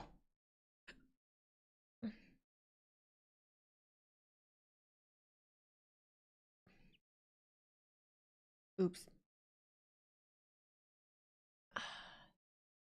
What dark things? Well, I can't talk about them, buddy. That's the point. We can't do that. Is it jaywalking? Can't cross if the light's red on an empty road. British would be too impatient for that. Oh man, we jaywalk. I don't give a fuck. I'll jaywalk in the middle of Chicago. I don't care. Heard they saw that WWE will try to have more PLEs next year overseas after this year was good. Oh boy. And what about American things? That's what I'm talking about. We can't talk about it. Can't talk about it. We're here to talk about wrestling or vacuum cleaners. We can talk about wrestling, vacuum cleaners, food. What else can we talk about? What do we like to talk about? What do you guys like to talk about? Algebra, calculus, catalytic converters, the Lions, football, yeah. Home appliances, divorced dad rock, SpongeBob and Sandler. See, you guys know, you know the culture. You know the culture. You been here. If it's your first day here, welcome. This is what we do. Power Rangers. Yeah, absolutely. Power Rangers. Yes. Yes. It's morphin' time. How about wrestlers fighting with vacuum cleaners? You're onto something there. Oh yeah, you're onto something there. Absolutely.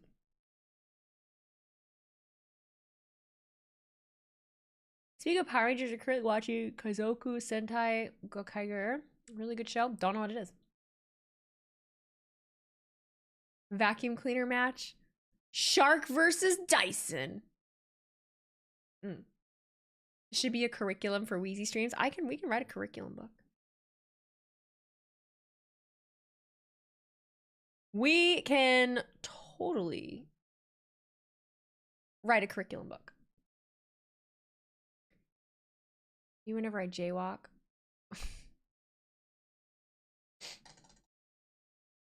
We could talk about American history. I'd rather not. We don't want to do that. I don't know. We don't want to do that. That's just too much. That's too much. I know the history. I already know it. Not good. Next. I ain't asked to be born. Two people just decided to have a fun night, and here I am. I didn't. What can you do? Two people that shouldn't gotten married. Two people that shouldn't have gotten married made decisions. Oh, look, it's Dexter. Pitbull, Mr. Worldwide. I know you want me. Talk 90s music? What would you like to talk? What do you want to know? What do you want to know, darling? You met Amy Jo Johnson and David Yost. They are regularly on the concert bit. They were at the last one I went to, too. It takes a lot for me to do meet and greets. Ace of Base. I do like me some Ace of... I saw the sign. It opened up my eyes. I saw the sign. Speaking of Pitbull, where has Vinci been? Dude, I was thinking about that the other day. I don't know. Worries me. Do I listen to Eminem? I do. I don't like all of it. There's a couple albums that aren't my favorite. There's a couple albums that I only like a couple songs on them. But yeah, for the most part, I like Eminem. It's a cool summer.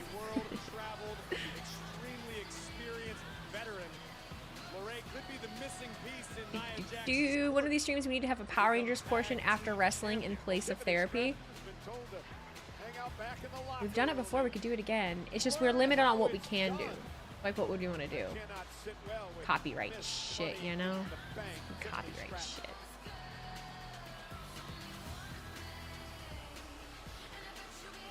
Campers? Diapers? Okay. The following contest scheduled for one fall is for Is this a main event? Oh my god, this went so fast. God, we're gonna have this 3 hours on. Well, there. Jason! Oh, I love ABBA. No, I fucks with ABBA. I love ABBA. First, the challengers, the team of Candice LeRae and the WWE Women's Champion, Nia Jax.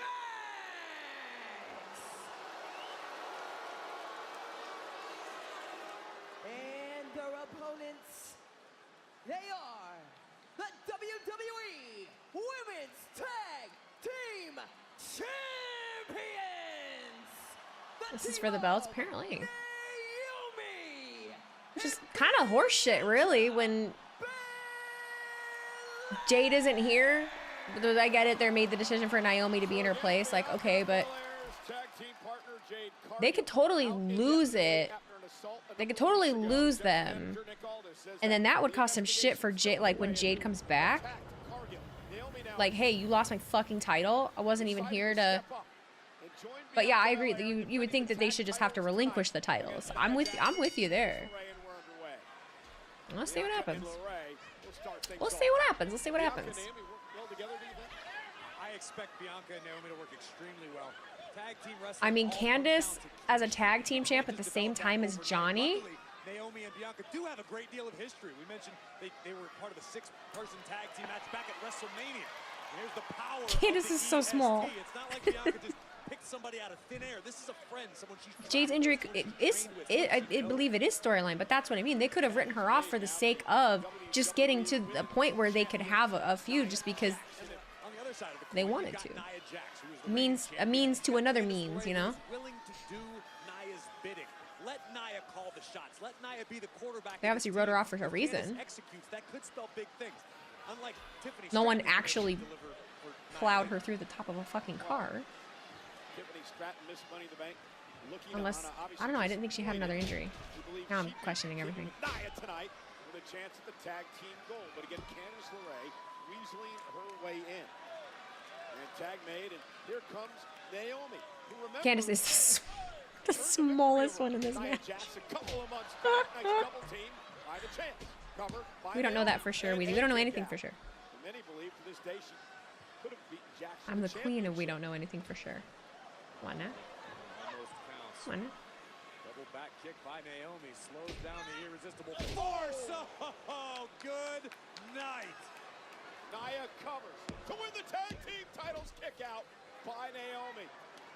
With Bianca and Naomi somehow hang on here on SmackDown. What if Tiff cashes in for the tag titles? We the lazy Just a what if? What if she'd be, that would be the ultimate blonde moment. The ultimate blonde moment for Tiffany Stratton to come out and cash in her Money in the Bank for the tag team titles. Tiffy can have two different personalities and carry around the tag titles and be a tag team. For sure. I like it.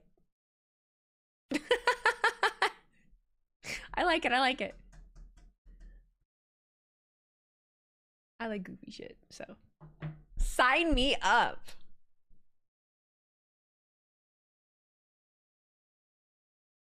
Oh, what do I need to do after stream today? I have a video that I can release tomorrow.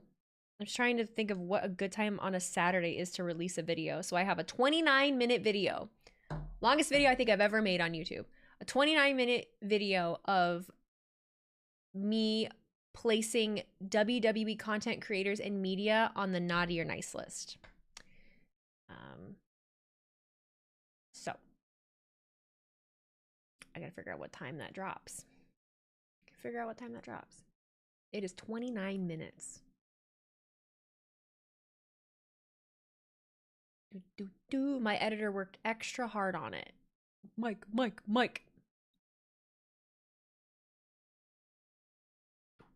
The Wyatt Six bring out an old VHS tape that shows who attacked Jade.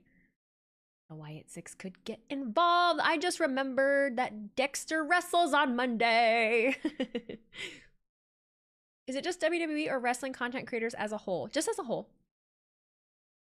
I think I'm one of the few. I'm honestly one of the few that is strictly WWE as far as like the content that I make. You must be in the nice list. Then why didn't place myself anywhere? I don't recommend. I don't pitch myself. I don't recommend myself. I don't vote for myself. I don't put myself on lists. That's weirdo behavior. I put other people. When people start to get on lunch, it's Saturday. What do people get for Christmas if they're on the naughty list? Cole. But not Michael Cole. Boom. Naomi defending the tag titles against Candice LeRae and Nia Jax. Nia made the tag. I don't believe. You just made the list. What list do I go on? You go on the nice list. Pretty much everyone in chat goes on the nice list. Come on now. Dude and I think we turned 500 bits. Weezy, if the Lions win the Super Bowl, should Lions make rings for Barry and Megatron? No. They should not, because they didn't win the Super Bowl. It would be a nice gesture. But, you know, you can't do that. You can't do that, because there's so many other players that were on previous teams. You can get a Super Bowl ring if you win a Super Bowl ring. That's it. That's a team effort. This is where Nia wants to be. Slow down the pace. Get a little more methodical. Impose your will. Use your size to wear down Bianca. Because Nia is fully aware how quickly Belair can turn the tides in any matchup. Bianca has truly game-changing power, but so does Jax. Now Nia mocking the WWE fans here tonight. TMW think we turned 25 bits. I just made the nice list.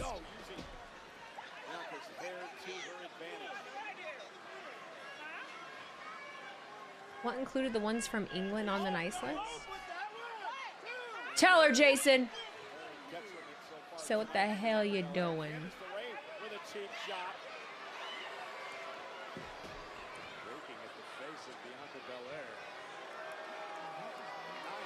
CJ Gardner Johnson should get one. No, the fuck he shouldn't. He already has one. Doesn't deserve one for playing like 4 games with Detroit. I don't know how many. I forget how many it was. She might be the most dangerous woman in all of WWE. She's missed Money in the Bank. For God's sake, it's not no one to blame but Tiffany for having terrible timing. You don't think she'd ever cash in on Nia?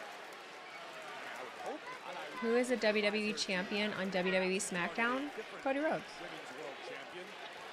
Wink, nudge, nudge. But I mean, hey, Nia has to understand that being champion comes with the territory. Bianca trying to power up Nia, not able to do it there. Nia sends Bianca to the corner. Bianca fighting back now. Elbow to the face of Candice LeRae. Belair across the ring, tries to make a tag. No, it's Kevin Owens. You're right. You're right. Candice is legal. I don't know how. I don't know where I'm at with that. Top turnbuckle. LeRae, missile drop kick. Nia drops Belair. Cheap shot to Naomi. Candice now. Oh, off an eye with a senton. Cover for the win. And the titles. Kick out by Belair.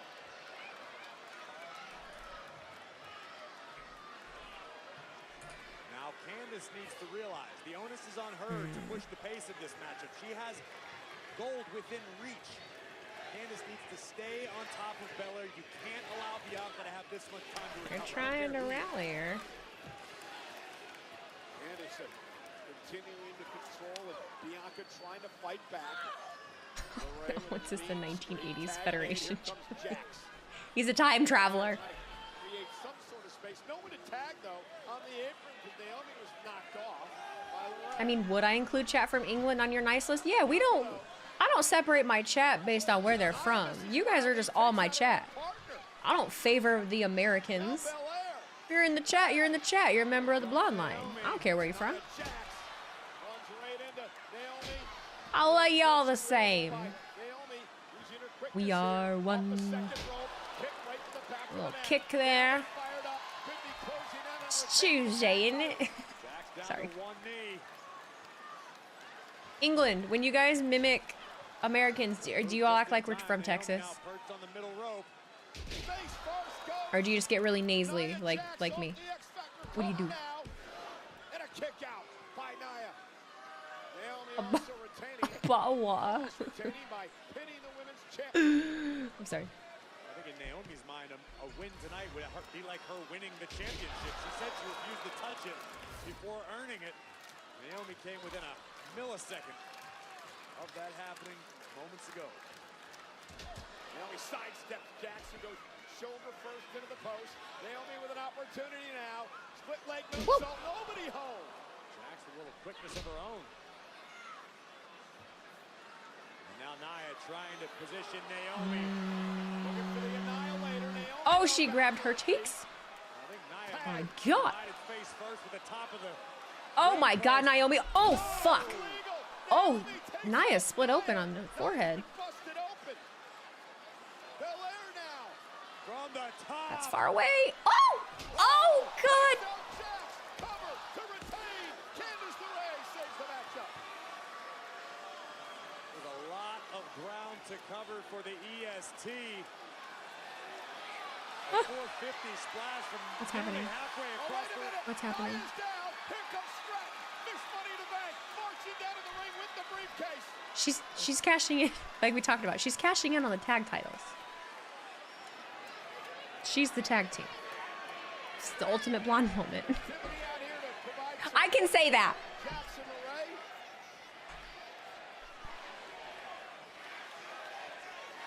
Boot by LeRae.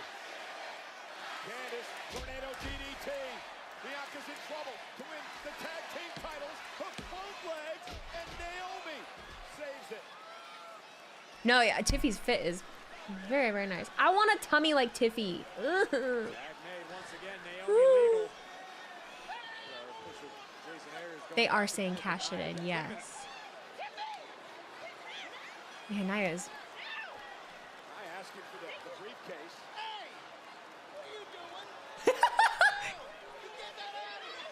You tell her, Jason. Oh, shit. Oh, my God, Nia. I do not have abs. We're just having so many conversations right now. Do I have to clip all this? Oh, no.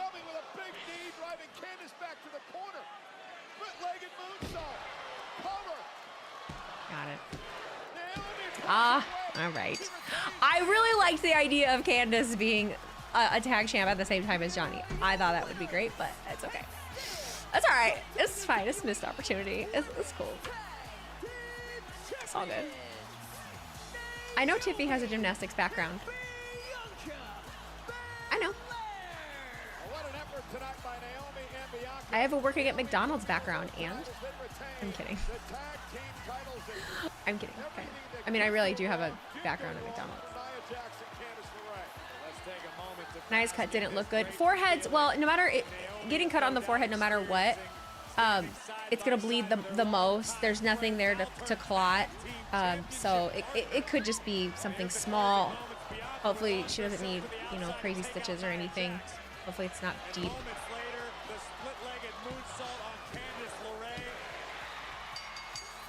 Said Cole, Naomi pulled her weight, lived up to her half of the bargain, and still.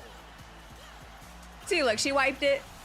Happy holidays. It is right in her hairline, though. We'll see you next week. All right, well, Tiffany looks more healthy than before. I think she's always looked great. Tiffany's always looked fabulous. Always.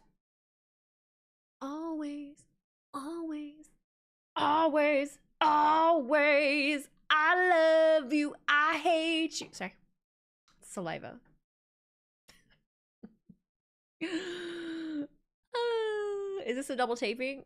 This was taped last week, dog. This was taped last week. Glow. Glow. It was a great episode. You haven't heard that song in 20 years? Is that song 20 years old? Oh my God. Of course, there's silence. I have to sing Divorce Dad Rock. Okay? And they say that a hero could save us. Not gonna. I actually don't know. If the lyrics are wrong, just let them be wrong. Just let them be wrong. Because I just go off vibes.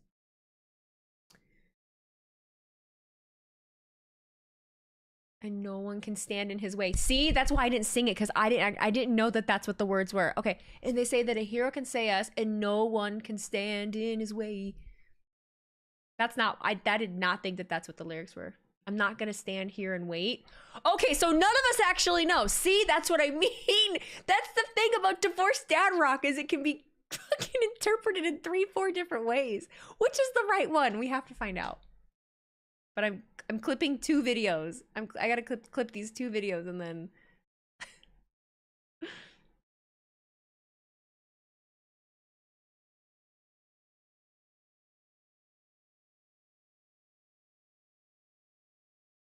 You can sing that song right now, Spider-Man soundtrack, Lips of an Angel. Honey, why you crying me? Crying me? What am I on? Calling me. So late. It's kinda hard to talk right now. Honey, why you crying? Is everything okay? Gotta whisper 'cause it can't be too loud. Well, my girl's in the next room. Sometimes I wish she was you. I guess we never really moved on. It's really good to hear your voice. Say my name, it sounds so sweet. Coming from the lips of an angel. Hear those words, it makes me weak.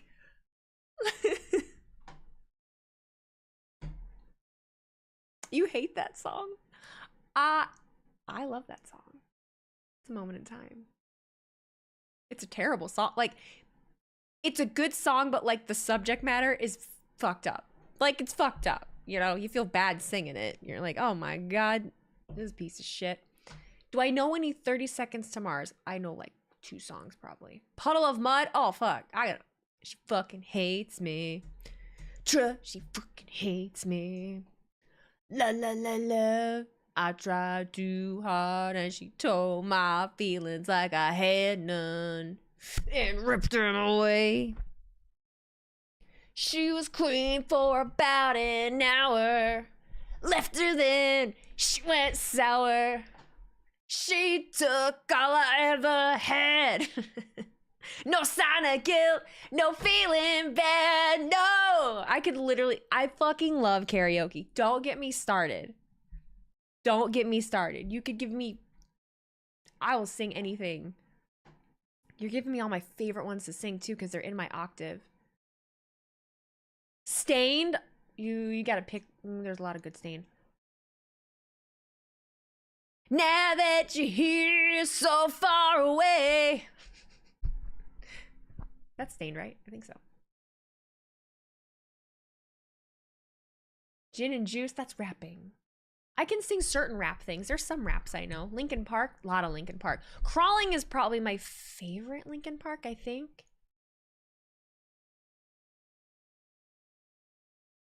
I'm on the outside. I'm looking in. I can see through you. See some, like, it's like, you know, some of the lyrics, but I don't know like all of them. Come break me. So that's the thing, like a 30 Second to Mars, that will hurt. That will hurt. It's almost like singing certain Paramore songs. Like, I love Paramore, but singing Hayley Williams vocals hurts. I'm a what the hell is the name of what I am? I'm not an alto. No, am I an alto? I'm not a soprano. What the fuck am I? An alto? I guess I am an alto. No, I'm an alto. Yes.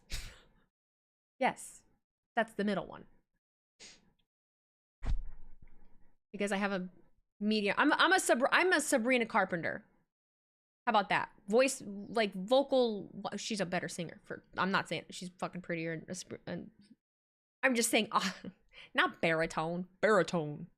No.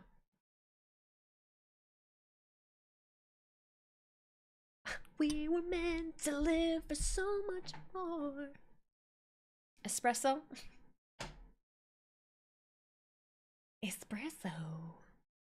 Some Zach Top. You mean ZZ Top or Zach? I don't know who Zach Top. I don't know Zach Top. Do you know if they're going to be recording another episode? So this last night, this episode that we just aired, that was recorded. Later, young Massey. Complicated.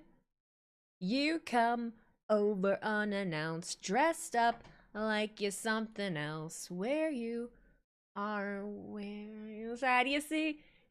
You making me laugh out when you strike your pose. Take off all your preppy clothes.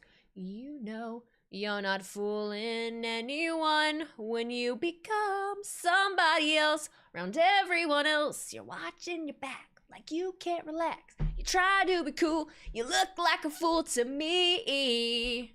Tell me, why'd you have to go and make things so complicated? I see the way you're acting like you're somebody else, getting me frustrated. A life's like this, you fall and you crawl and you take what you get and you turn it into honesty. Promise me I'm never gonna find you faking. No, no, no. Don't get, let me tell you, Avril songs are fun to sing. Avril songs are really fun to sing. Because again, they're in the range that I can hit. And this is me not warming up my vocal cords, and so now I'm gonna be in trouble.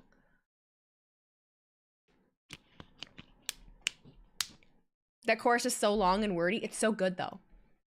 It's so good though. Oh, Skater Boy? Bitch, don't tempt me. I fucking love Skater Boy. That's like 10-year-old, 11-year-old anthem. It's so good. He was a boy, she was a girl. Can I make it any more obvious? He was a punk, she did ballet. What more can I say? He wanted her, she'd never tell. Secretly she wanted him as well.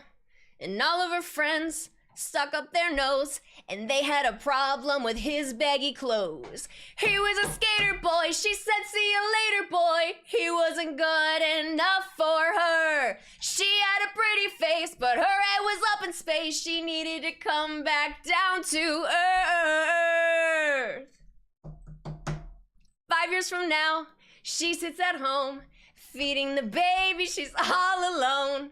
She turns on TV, guess who she sees? Skater Boy rocking up MTV.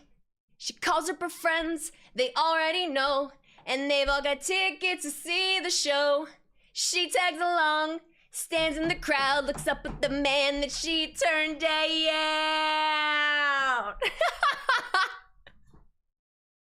Sorry girl, but you missed out. Well, tough luck, that boy's mine now. We are more than just good friends. This is how the story ends. Too bad that you couldn't see the man that boy could be. There is more than meets the eye. I see the soul that is inside. He's just a boy, and I'm just a girl. I'm done, I'm sorry. I fucking love to sing. I love to sing. You started it. I'm sorry. I love singing. I hate that nobody likes to go karaokeing. It was like the one thing I wanted to do when we went to TwitchCon. I wanted to do it when I was in Cleveland. Like nobody wanted to go karaokeing with me. And I never get to sing. Don't stop. Well, I can absolutely keep singing if you give me something. Like if you give me something I feel like I can sing, I'll do it. Michael Jackson. Michael Jackson vocals are also very hard. You're a notch below Samantha in terms of singing.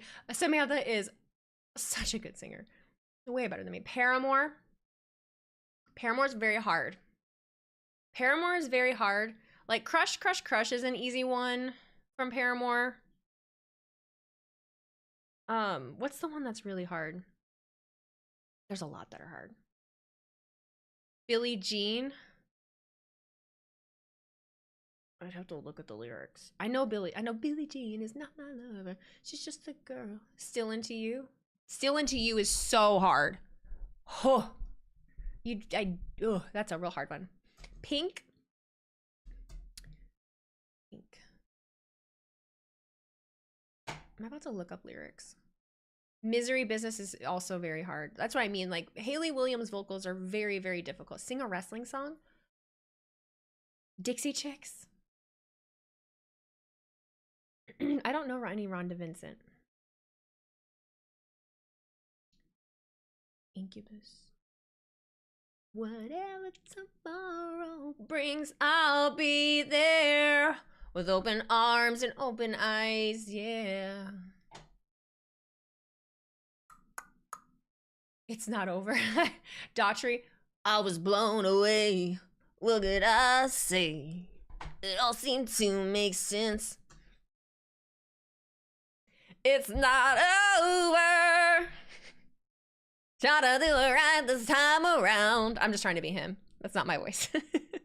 It's not over. 'Cause a part of me is dead and in the ground. This love is killing me, but you're the only one. It's not over. Sorry. You could sing that in your voice. I was blown away. What could I say? It all seemed to make sense. Everything. I try to see the things in life, but good things in life are hard to find. I'm trying to think. I'm so used to wanting to be like Daughtry's like thing when I'm trying to do it. I'm like, it's not over. Try to do it right this time around. It's not over. 'Cause a part of me is dead and in the ground. This love is killing me, but you're the only one. It's not over. Do I know any Finger 11? I'm not sure. Dun, dun. Is that the one that's like dun dun dun dun dun dun dun dun dun dun? Vince Gill? I really don't know any Vince Gill either. Like maybe a couple. Country-wise, I like Loretta. There's one of my favorite country is a Loretta Lynn song. You Ain't Woman Enough to Take My Man. That's one of my favorites. Evanescence, so hard. Country. Country-wise. Oh, fucking, there's a Carrie Underwood one that I always do for karaoke. What's the one? The cheating one. I dug my key into the side of his. That's a fun one. Before He Cheats. Yeah, that's a good one to karaoke. That's a fun one to karaoke. Yeah, Before He Cheats. That's like a karaoke classic. Definitely a karaoke classic. That one, and a lot of people do Picture, the Sheryl Crow and Kid Rock one. I put your picture away. I wonder where you've been. I can't look at you while I'm lying next to him. Ooh. Called you last night from the hotel. Everyone knows, but they won't tell.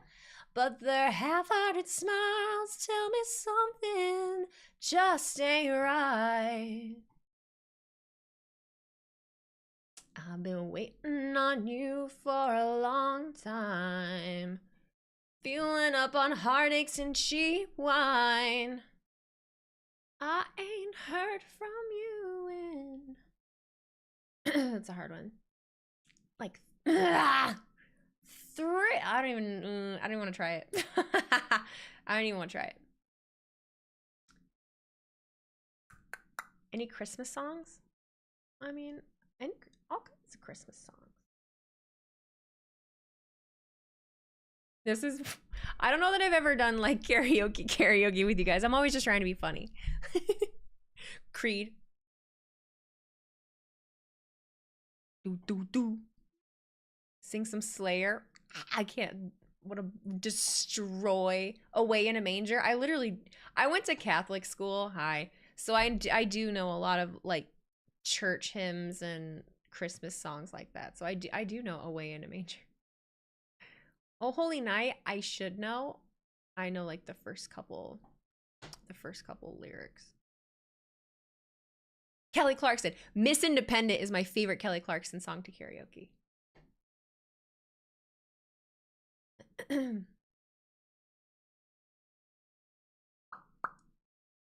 Oh, what is she doing? Wait, a tick. Oh, wait.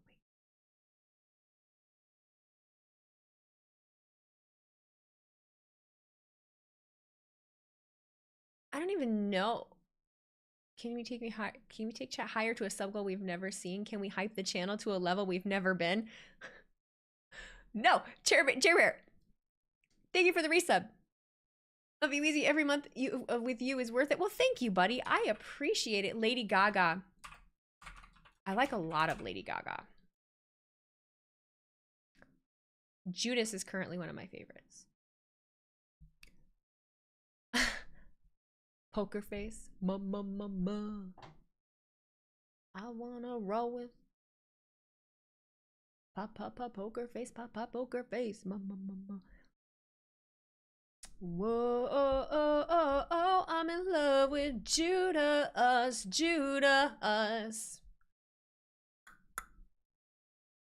Holy Night. I think the only the only thing of Oh Holy Night I can even think is I don't even know it. Judas by Fozzy? No. Judas by Lady Gaga. Bad Romance? That's one you really got. That's really lyricy. Am I a Swiftie? I'm not a Swiftie, but I do know a lot of Taylor Swift music. I'm finally getting this final clip up. I need to make a thumbnail also for my new video, and I don't quite know. Weezy probably doesn't know any Ronnie James Dio metal god. I do not. I don't like to sing metal songs either. Like, it's not enjoyable. Did you know that she says the F word in Poker Face, but no radio station caught it because they thought she was singing Poker Face? No, I didn't. Look up Holy Diver. I don't know what that is. Africa. Dun, dun, dun, dun, dun, dun, dun. Well, thank you, Nolan. You guys keep me company too. Do you know Shirani? No. Black Sabbath. My favorite Led Zeppelin song. I like karaokeing Led Zeppelin. There's one, it's called Thank You. That's my favorite. It's kind of a lesser, it's a known one, but it is kind of a lesser known one. I am not working tomorrow. No, not at the salon. I don't work Saturdays anymore. I'm completely done with Saturdays. How do we get from wrestling to karaoke? Welcome to the Wheezy Blonde streams. Hey! Because I weave myself into my streams. That's my problem. Not only are we wrestling, you're also with Wheezy, and I'm a human, and I like to share myself with people, and I love to sing. It's how I got into, like, I'm like a theater kid. I was a musical theater kid, so I did musical theaters, and I did musicals, and I love to sing, and wrestling is theater. I don't know Riel LeBlanc, no. I mean, I have a day off from the salon tomorrow, yes. I don't really know what an actual day off is anymore because I need to be doing content, but I'm currently, like I said, working on getting my house in order. So Saturdays are completely free for you. No work, no streaming, no nothing. Currently, yes. But I have a hard time, accepting saying yes to the answer no nothing because I feel like I never stop moving. I feel like I'm never doing nothing. There is no Wheezy sitting on the couch leisurely watching a TV show. There is no Wheezy leisurely sitting on the couch scrolling on her phone. The only time that I ever get to like really scroll on my phone for leisure is when I'm laying in bed, and that's how I end up staying up till 3 o'clock in the morning because I have no down me time, which is not good. Ooh, I do like They Don't Care About Us by Michael Jackson. That's a good song. I don't want to fuck my voice up. I don't want to be raspy. I don't want to be super, I don't want my voice to be really jacked up tomorrow.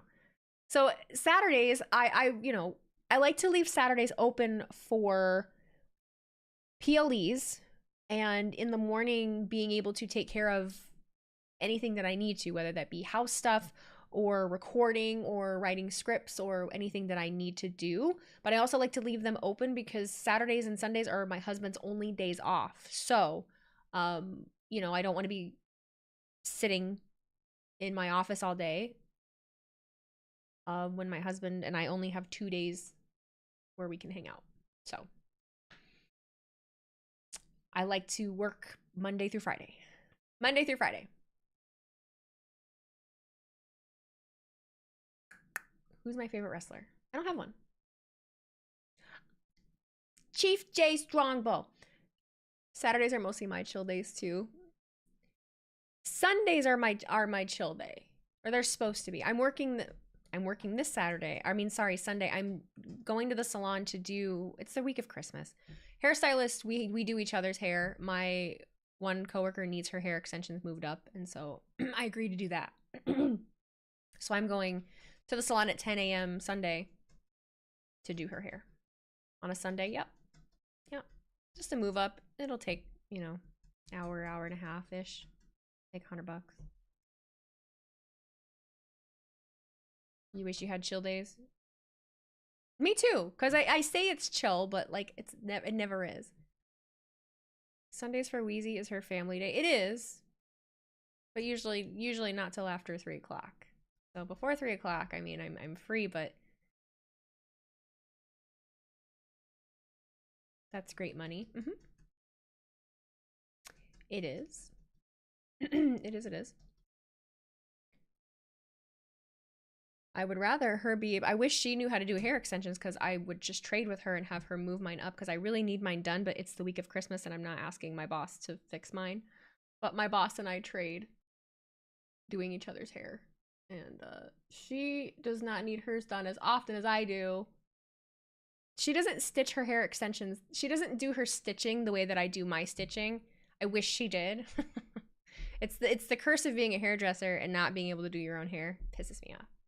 You don't know why you're so invested in this Wheezy singing arc? I love to sing. As you said, hairstylists do each other's hair. I wonder if dentists do the same with their occupation. A lot of time. What, you have extensions? Yep. I've had them for 2 years. You breaking kayfabe? I've totally talked about the fact that I have hair extensions. I just don't do it all the time. I'm not gonna, every day announce, hey, my hair's not real,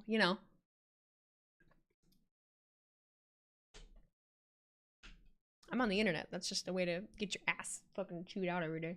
I ain't doing that. But it looks real? Yeah, they should. If you have your hair done properly, it should look real. If it doesn't, the person that does it doesn't know what the fuck they're doing. Ever thought about cutting your hair short again? Sometimes. But I like having it long. I have really thin hair. I would love to get that kind of money, like to cut hair. My dad just cut my early tonight. I don't make $100 cutting hair. I make $25 per haircut. $25 per haircut. Because I charge $51.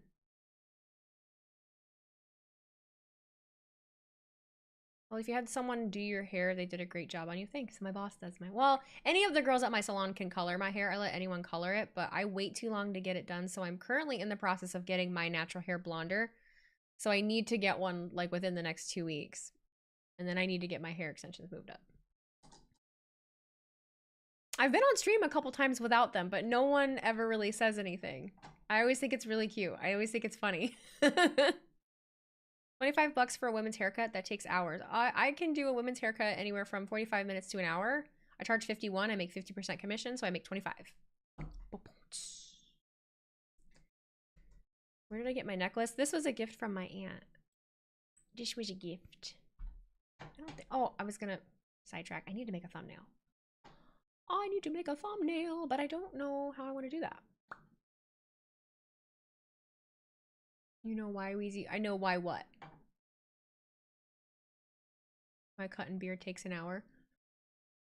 I don't take a lot of men's clients anymore. I book 45 for them, depending on who it is. Sometimes a men's cut can take me 20 minutes. Sometimes it can take 45. No one takes me an hour. I just did a little more than 45 this week on one of my regulars because he's getting married and he moved down to Tennessee. So he was back in town and I did it for him. And he hasn't had his haircut since he left. So I did his hair and his beard. And I typically don't do beards on clients, but he was getting married. I only do my husband's beard. But I made an exception because he needed help. No, I was just saying, I just assumed a woman's haircut takes way longer. Yeah, just a haircut. And it also very much depends on what you're doing and how much hair they have. I've got a few people that it could take me anywhere from an hour and a half, but that's including dry time as well. So the actual cutting part can only be, you know, a portion of that. And then drying it and styling it is the thing. Do they tip? Most people do, yes. Most people do. I don't think I have anyone that doesn't. How long are the extensions? They're not Bianca level length, obviously, but it isn't crazy long. I mean, well, you can see them, right? Like, you can see how long they are. But if you want, like, a measurement, mine are 22 inches, but there are 18s, 22s, 25s, 32s. The shortest you can purchase are 12s, which are for shorter hair, just for volume. When you get your hair, it takes at least an hour and a half for my haircut. It's honestly not long. Like, it takes 10 minutes. It all just depends on the person that's doing it, length of experience, what you want done, all that kind of stuff. I was just wondering if you do boy hair or beards. I do. I do. I don't prefer to. Bianca's hair is real to me, damn it. Is that a Becky Lynch Funko? It is. I've got, yeah, they keep getting knocked down. I have T-Mac, shout out T-Mac, got me for my birthday an acrylic tier shelf to put the pops on. But I opened it and then there's like assembly, and so I haven't done the assembly yet. But it's literally sitting right here. It's literally right here. I just got put it together. Blech. But yeah, I have Becky 2 belts. Yeah.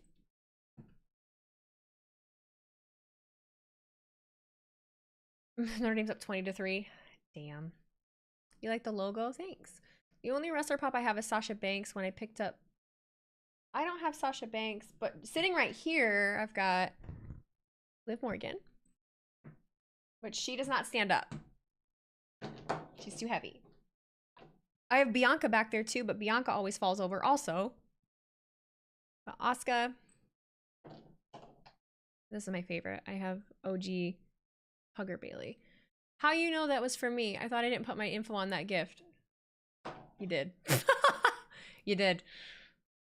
Or you also told me ahead of time. You were like, you literally told me you were sending like something. But I'm pretty sure the fact that I knew that, it had your name on it.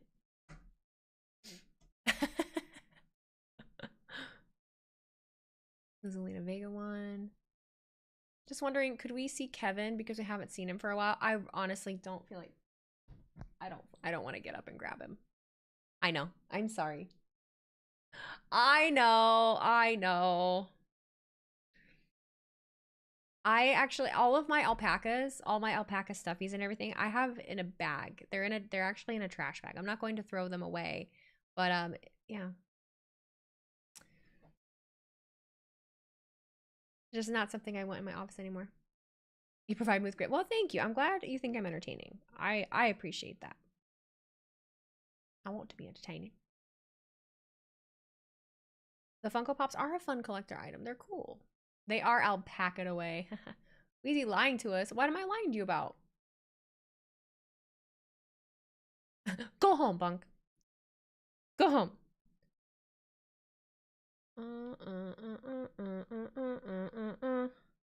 Alright, just checking to see how those were going.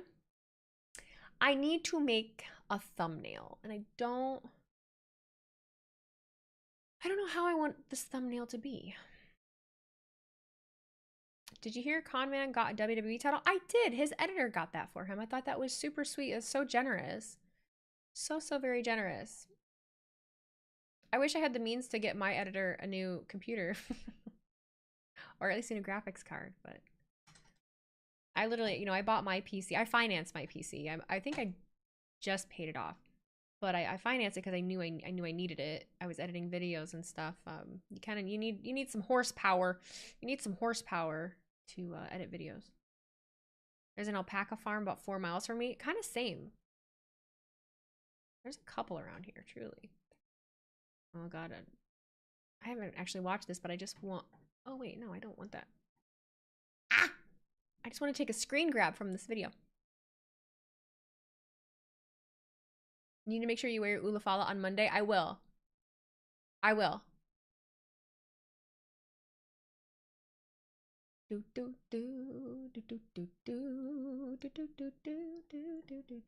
I'm elevator music. I need to open the video. There's lots of farms nearby my house and they have alpacas. Alpaca punch. Unfortunately, it looks like Indiana is cooked. Yeah, they're done. Will you go to the Super Bowl if Lions go to the Super Bowl? I will do everything in my power to try to make it there. I am not willing to put myself in further financial ruin. Further financial debt to go to the Super Bowl, but I would love to try to go. I told my agent, I was like, I will look, we have to find every possible avenue. I just want to land my first brand deal, man. I signed with this agency like in November. And they told me, you know, finding your first one can be hard. It's just hard. Weezy, you could get VIP passes? No, you can't.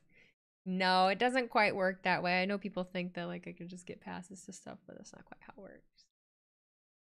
Super Bowl is no, fuck G Fuel. Super Bowl is in New Orleans, yes.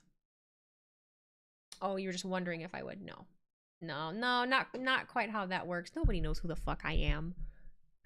In the broad scheme of things, no one knows who I am.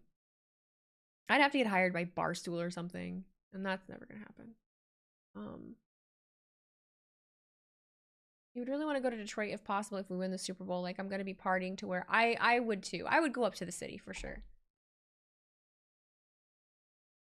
Dear Nike, Apple, Burger King. Oh, I have to come up with another list. I send my agent like ideas all the time, and he's really good. He just reaches out and he tries to, you know, he pitches and people email my email and then he negotiates for me. It's made it really nice. But I just, you know, it's a little hit to the ego when you can't land one, you know. I was really excited because I had cut back at work, so I could really use the income, but some things take time. It's just not as easy as people think it is. Not as easy as people think it is. Thought that was cool when you were talking to the Miz. That video was a great video. Thank you. Thank you. I'd love to have the opportunity to do it again now that I have like a little experience with it under my belt, but did that factor deal not count as a brand deal? It did, but I mean just like my first brand deal with my agency and maybe a recurring one. And one with my new rates because yeah, I ended up getting paid for that, but I mean a real big girl one. That was just through Stream Elements. Anyone can really kind of do that if you have a certain level. The Indian Magic, thank you. Glad life is working out so well for you. Well, thank you. Yeah, it's been a weird year. How did you know that Cody is the one you fell in love with and married? I'll be real with you. I don't, my relationship is just like, I don't know, when you just know, you know. And I think everyone approaches relationships differently and everyone sees romance in like a different way. But I knew just because I couldn't imagine not like life not with him. Like there's nobody else I feel like that would mesh with me or work with me the way that he does. I've never met a man like him before. Not to get deep on you. I've never met a man like him before. He's very selfless. He doesn't have a mean bone in his body. He's never yelled at me. He's never been mean to me. He's just different. So, yeah. You grow up in a house with an angry man and you find a not angry man. Oh my God. They always say, if you grow up with an angry man in your house, you will always have an angry man in your house because you are the angry man. Who else would you vent to about not cleaning? JK, that's sweet. Oh, no, like, no relationship's ever going to be perfect. Like, yeah, he's fucking do stuff like that. Like, is it annoying? Is it annoying that the happenings in the house and the way the house looks and is managed is my job? Yeah, that's really fucking annoying. Like, he gets a whole season off because he doesn't have to mow the lawn. You know what I mean? Like, he takes care of everything outside. He hasn't had to fucking do any snow removal whatsoever. So yeah, that is annoying. But you just have, you know, conversations about it. He's impossible to fight with. I've tried. I've fucking tried. He's impossible to fight with because he'll just laugh at me. Stutters, thank you for gifting those 5 subs, dude. You guys have been together forever. It's really wholesome to see. I'm an old IRL acquaintance, so I promise I'm not creeping. Wait, who are you? We have been together forever. We met when we were 18, 19. Who are you? You can't do that and tell me we went to elementary together. St. Mary's or St. Jude? I should have not said the names of the schools. I should have given mascots. Fuck, that's fine. It doesn't really matter. What? St. Mary's. We were in the same grade? The Indian magic. Wait, I hate that maybe I know. Wait, I hate that maybe I know. Oh, wait. First name Chris. White, Chris White? If I'm right, I'm gonna shit.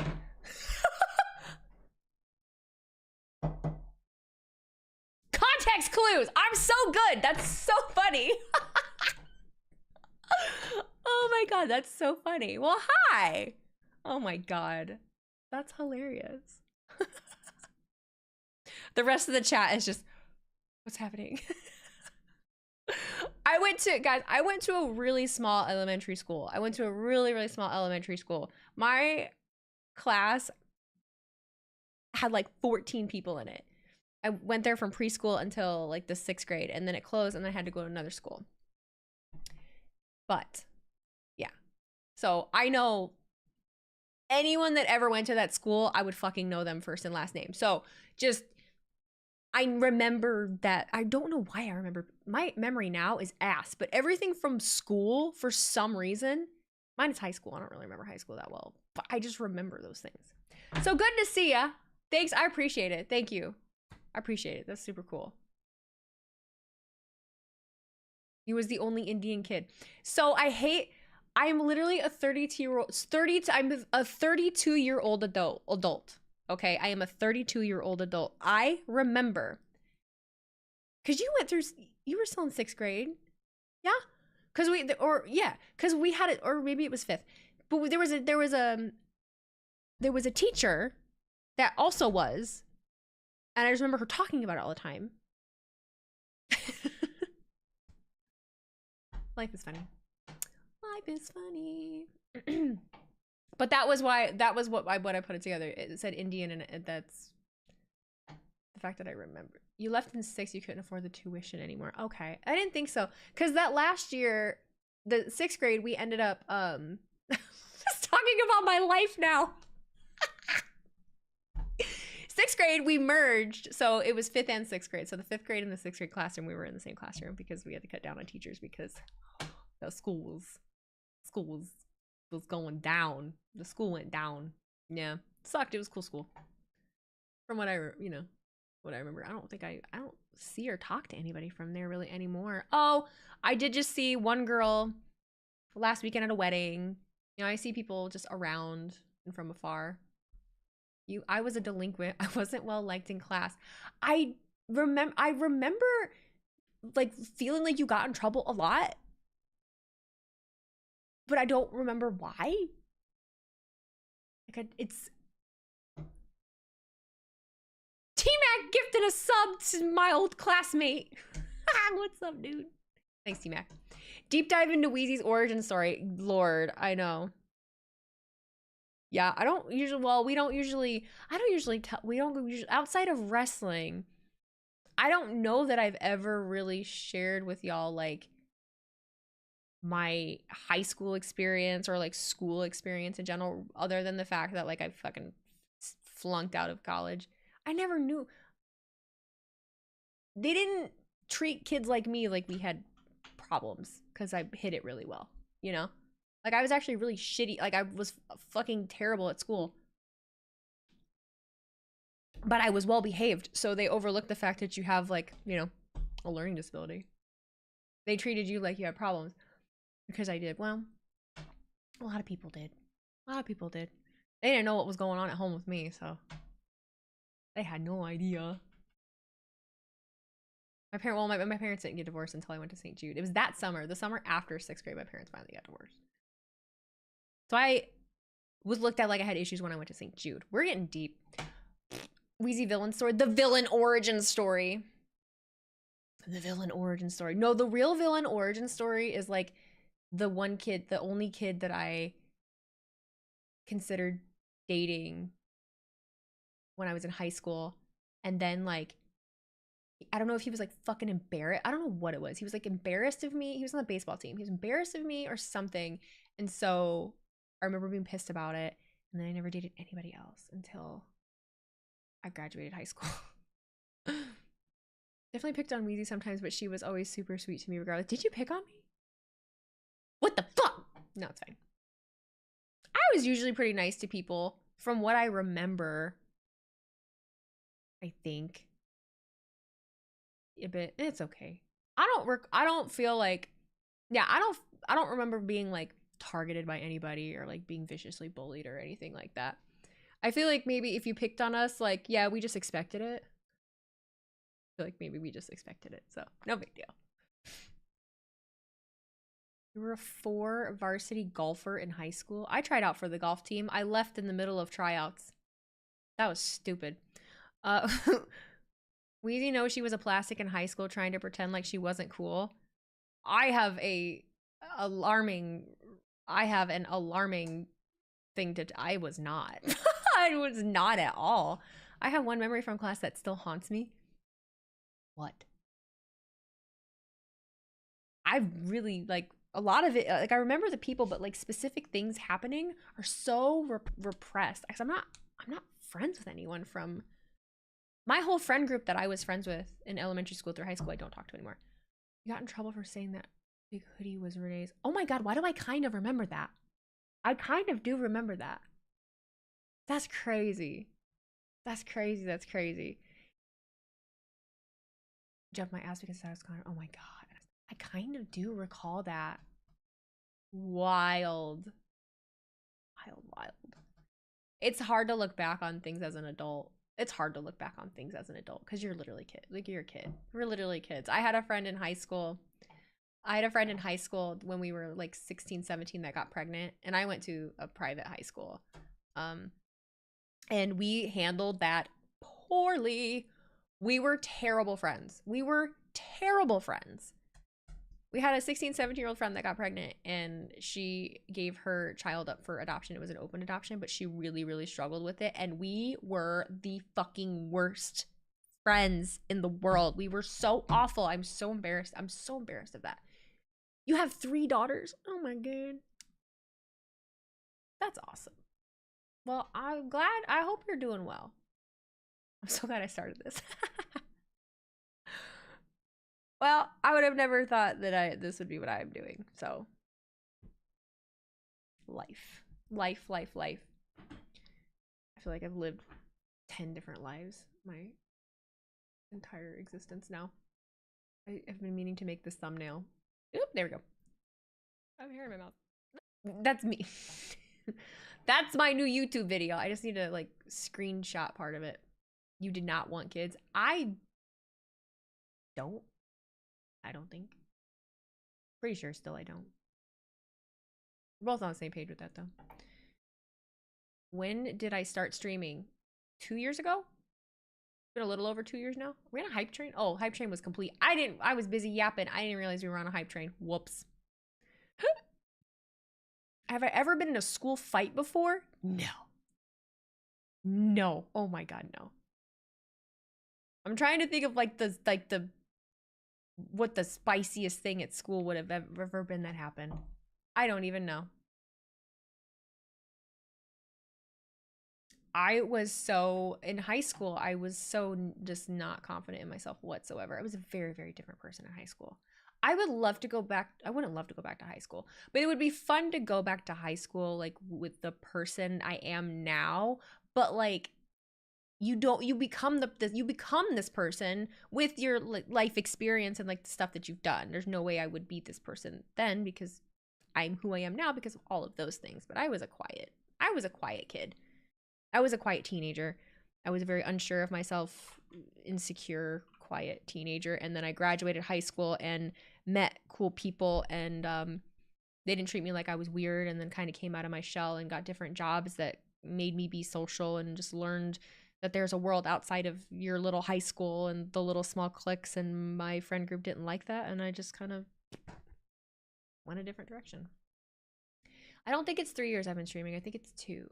Did I stop a fight in high school? No. The only person that was more quiet than you in our class was Colette. And she continued to be. Is my class having a reunion coming up? No, we never did a reunion. We never did our 10-year. Our 10-year would have been in 2021. We didn't do it. My class was weird. Matthew, thank you for the $4.99 super chat. Who else wants to see Weezy make a story of her life from when she was born to how she started her life? So a whole ass book. A whole ass book, like an autobiography. That sounds traumatizing. We'll have our own reunion. We had one. They did one that was like a half St. Mary's, half St. Jude's one, like both schools. Other than that, I've always wanted, like, there's a few people that I've been able to meet up with, like, I can say their names, you know, if you're still in here, like Jacob and Andy, I kept in contact with them for a while, and then just life happens. Like, people have kids and we all get married, and like it just shit gets busy. His wife actually messaged me just last week, I think, because we were friends in high school, his wife, and she just was like the same thing, just want to be like, I just want to tell you, like, when I worked with WWE, it's like, I'm just so proud of you, we're so happy to see blah blah blah. And I'm like, I love seeing the pictures of you guys and your baby. It's cute. Everyone's cute. I generally hated going to school when I was a kid, and if I didn't ever have to go to school in my childhood, I wouldn't have ever gone to school. So I think that's why I remember school as much as I did, because I loved going to school because it got me out of my house. Oops. I don't know if that just paused things for you, but I had to get the screenshot. But yeah, I didn't like being at home. I was very quiet and didn't tell, like, so funny. Like, you just figure out why you are the way that you are. No one knew. No one knew. I feel old every day also. Those old school draw your life type videos that used to be big on YouTube. Those were so cool. I would love to do one of those. On your first day of high school, you got 3D'd through a bench by 6th graders? Oh, fuck. No, there was never any physical violence. Never any physical violence. By the time, like in high school, I think by the time I was in my senior year, I had been working in food and like had gotten to know people outside of high school. I had become really good friends with one particular person, and I'm still friends with her, but she's much more grown up now, but like she got into a lot of trouble and she'd go to parties and shit, and I'd have to go pick her up, and I just was a little more mature. Have you ever told your parents you didn't feel good just to stay home from school? Later in life, yeah. When I was a kid, no. I went to school so sick because I didn't want to stay home. Because if I stayed home, then sometimes that meant that one of my parents would have to stay home with me, and I didn't want to do that. I just wanted to go to school. I vividly remember 4th grade. It was grandparents' day. I was so fucking sick. I was so sick. I should not have been there. There is picture evidence of like me with my grandma in front of this. It was 4th grade, in front of this bulletin board thing, and I am white as a ghost. I look sick. I was so miserable, but I was like, oh, but grandma and grandpa are going to school, and I don't want to be home, and they're gonna take me to my house, and then I get to, or to their house, and I get to stay with grandma. So I went to school sick as shit. You went to a high school the first year it opened, so it was less than 60 kids total and less than 10 staff. Oh shit. My high school class ended up being the smallest, one of the smallest ever. I think by the time I graduated, there were under 90 people in the class, but the school itself had like 600 kids. Once a semester in high school, I did that and I was chilling. Oh, when I mean, elementary school and middle school, no, but high school, yeah. I wrote my own notes I skipped school a lot. I wrote my own notes so that I could, stay home or skip school. When I started driving, like when I had a car, fuck yeah. I was one of the only kids at my school that bought their own car. The boo boo boo. You ditched school in 12th grade, ran for my life, but security didn't give a shit. Well, you tried to leave. You had security at your school. You could just walk out at my school. You could totally just walk out. But they had an automated system. Gotta get some rest. Whole house has bronchitis. Oh my God, we had it a couple weeks ago too. But thanks for popping in. Good talking to you. Fun reminiscing about, I never think about that time because I just don't know anyone around me from there. So yeah, cool talking to you. Glad you're doing well. Glad you're doing well. What age can you get your license in Indiana? You got mine at 15 and a half. You can get your learner's permit when you're 15. I'll lie. I don't know what the law is now. However long ago, my ancient ass, however long ago it was when I got my license, you could get your learner's permit at 15, and then you could get your license a month after you turned 16. So I got my license the day I could, December 2nd. What was your first car? I always like asking that question. My first car was a 2003 Volkswagen Jetta.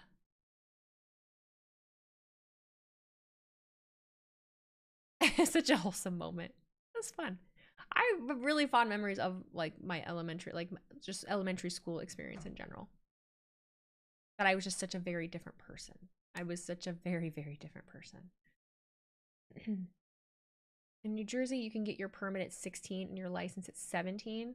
There's like all kinds of specifications here as far as, I think you have to do either driver's ed or I don't remember. What I am noticing though is that kids now, a lot of them don't want to get their license. Like they don't get their license. It's weird. That's kind of nice. Mine was a 96 Dodge Stratus. I was 17 when I got my first car. My parents, so the rule in my house was if I wanted to use the car, I had to pay for my own gas, and I had to have a job. So I applied for a bunch of different jobs in order to use the car. They had a 2004 Jeep Liberty Renegade. And my dad had a 2003 Dodge Dakota. It was like a big red one with a cap on it. So I used to drive that too when I was 16. And then when I turned 17, my junior year, my dad helped me find a car on a lot. And I financed it. It was my first like bank loan. I financed it through my credit union. I had like $110 payment a month, which for a 17-year-old kid, that was a lot, but it helped me, one, not only learn like the responsibility of it, but two, build my credit. I think my car, it was a 2003 Volkswagen Jetta. And mind you, remember, this would have been 2008, 2009. And I paid $5,300 for it. And my dad swindled them into like this warranty because it needed a new transmission. And so with the warranty, I was able to cash that in, get a new transmission, blah, blah, blah, blah, blah. But the transmission, I don't know, something was wrong with the car. It must have been, I'm not really sure, but it would still slip when shifting or the gears would change, especially when it rained. So when I was 23, I ended up selling it and I leased a vehicle. And that started a whole fuckery of vehicles for me that I wish I had never done. But mine was cash. I got it for $900 from a private buyer. It lasted me until I graduated from college. I wish I would have done that. I've always paid for a car. I always did car payments and shit like that. I you know. Did I ever have a high school nemesis? No. What am I driving today? I drive a 22 Jeep Wrangler, 2-door. I've never witnessed any fights at school. No, there were no fights at my school. I had a really small school. It was a private school. My parents worked multiple jobs to send me to it. It was a college prep school, and then my aunt helped pay for it too. Which was fucking stupid on their part. Because I didn't graduate college. I didn't want to go to college. The things you learn. You're 24 and I still don't have my driver's license. It's not because I don't want to. It's because my parents thought I wasn't ready for it at 16, which honestly, they were sort of right. I didn't have a choice. My dad was like, you're fucking getting your license. Like there was no choice. It just was, you're doing this. Like, all right. There are fights at your school almost every day. My husband's school too. Yeah, they had all kinds of fights and problems. You have an architectural degree? I have a cosmetology license. That's it. I'm honestly shocked I was able to do that. You low-key missed that car. I drove that car to Orlando for WrestleMania 24. I snuck away from college and went. I miss my Jetta. I do miss my Jetta. A lot of, I have a lot of cool memories in my Jetta. Like, just trips that I took and people that were in it and moments of like the first time. Well, it wasn't the first time I met my husband, but the first time I remember us speaking. I was talking, well, I wasn't talking to another guy, but this other guy was trying to talk to me. We were at a house party and I was hungry and I was like, I'm going to run to Taco Bell. And this other guy I was friends with or talking to or whatever said he would come with me. So we were leaving. And then my now husband came with us and just was like, oh, I'm coming too. And so he just hopped in the back seat of my car with us. I really didn't know him very well. I remember he told me my car smelled like crayons because Jettas kind of historically smell like crayons. Is there a career in setting up streaming spaces? Your shit looks good. I wish there was. I would love to do that. Husband put the Riz on. Somehow, he really didn't have any Riz. He really didn't. He just was nice to me. I just liked, like, if I really think about it, what it was with him was just that he was calm. He just was calm. I just had never been around a man that was just calm and like confident in himself and didn't feel the need to over explain or anything. Like he just was who he was. Like you could just exist in this in the same space as him and it was fine. Like who hit on who first? Was it you or was it him? It was him. He somebody gave him my number. I remember I was at work. I was at McDonald's. He texted me. He said, hey, this is so-and-so's friend, Cody. Just want to hang out sometime. And he took me to watch him ride his dirt bike with some of his friends that we're all still friends today. We all just went to a wedding together on last Saturday. You guys are lucky to be able to drive. I was born legally blind and never been able to drive. It sucks, but never had a car payment. That would suck. Is that what attracted him to you? I won't lie. I don't know that I've ever asked what it was that attracted him to me because I think I always just assumed I was a new pretty blonde girl. That was why he wanted to talk to me. Now I have asked him more in depth, like, what is it that like made you want to date me? Why did you want to marry me? Like things like that. And he just says like, you're just smart. You just have like a good head on your shoulders. Like you have just a good ethic of like the way you like just move about life. He's not a deep thinker. Listen, that's the best answer I can get. Best answer that I can get. Compliments are not his strong point. We've worked on that. So it's good that I'm someone that's very like for the most part sure of myself, because he's not good at giving compliments, but it's not because he's a dick. It's just kind of the person he is. That's what I mean. Like, you're never going to find anybody that is every single thing that you want. I don't know how to word that.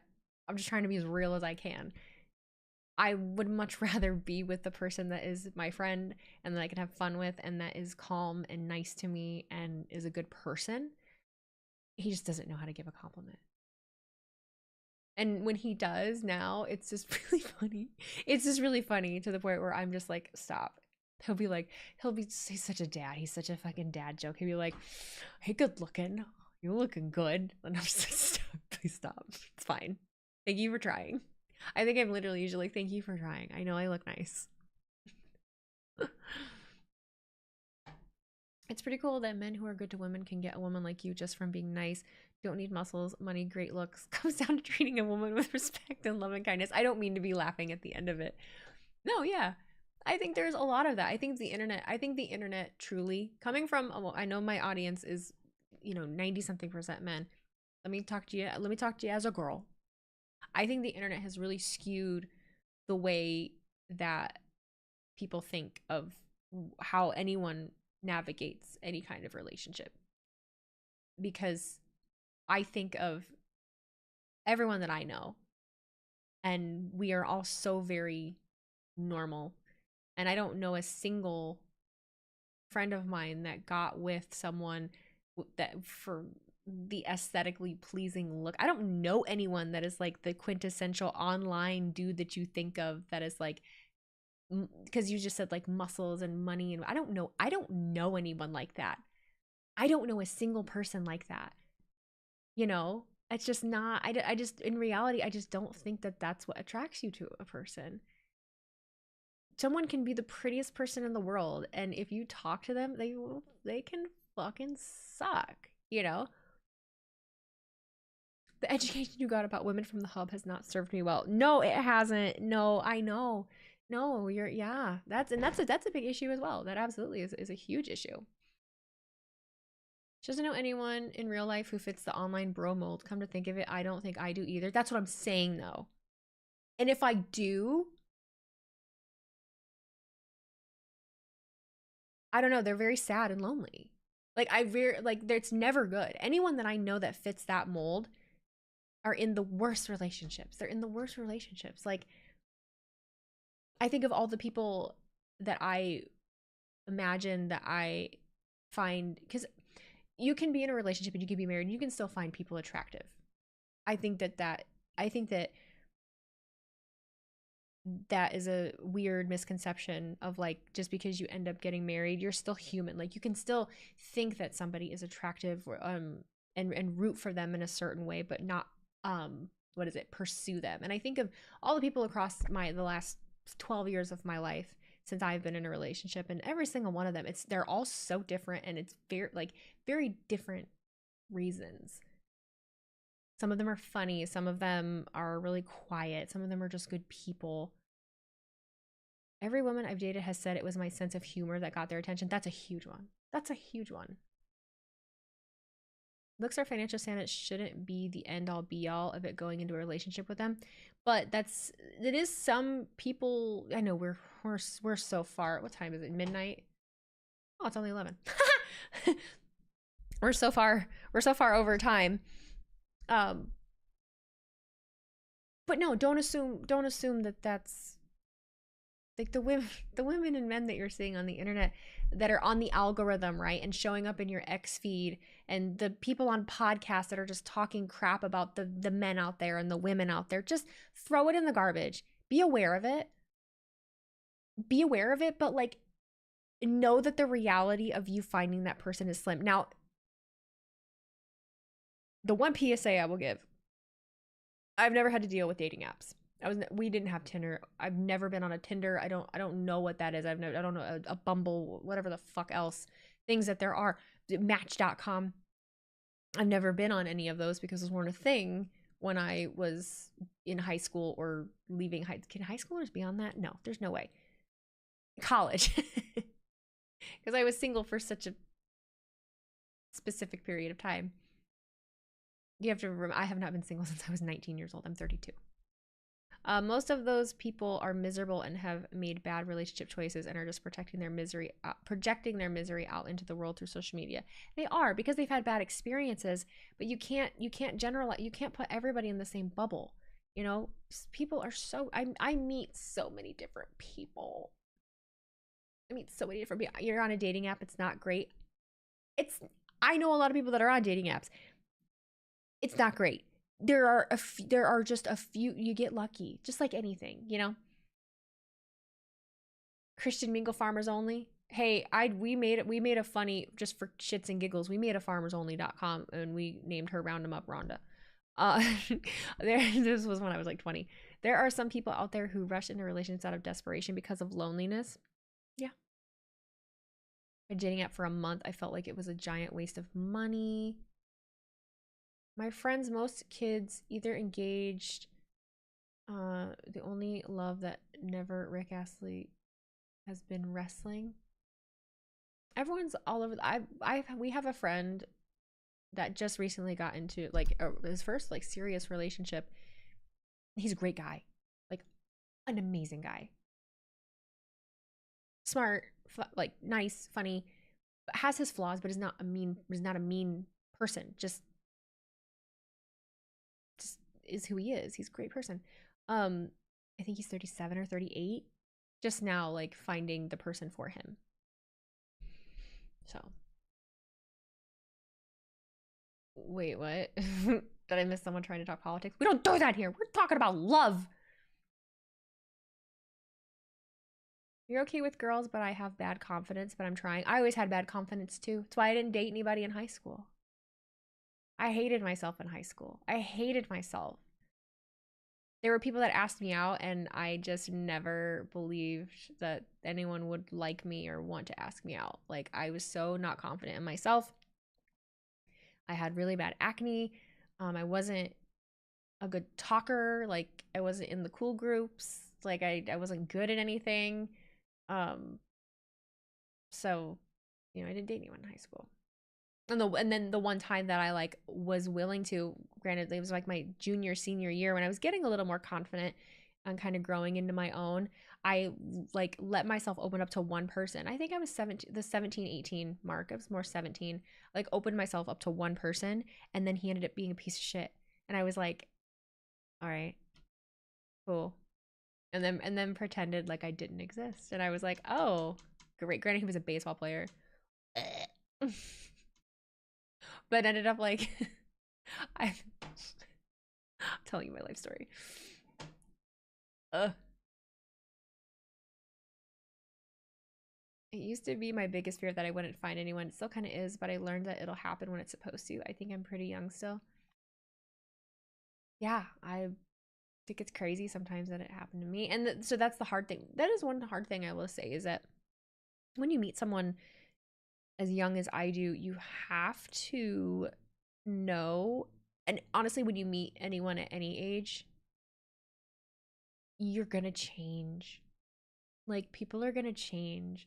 Like, the person you married might not be the person in another 5-10 years. Like, yeah, you're the same person, but you just get more experience and you change and you learn things. Like, I am so different from the person I was in 2019 when I got married. I am so different from the person I was when I was 19 and met my husband. Like, I have been so many different versions of myself, and I like my husband more, like every stage that he, like, I like the person that he grows into more than like the last version every time.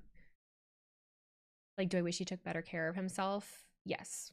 But, you know, you can't dictate what someone's going to do. Like, I want him to eat better. I want him to take care of himself and drink more water and drink less beer. But, like, it's a partnership. It's a partnership, you know? Things like the girls I grew up with are even still to this day in relationships with hockey dudes. Being a wrestling fan just doesn't get you dates. It sucks.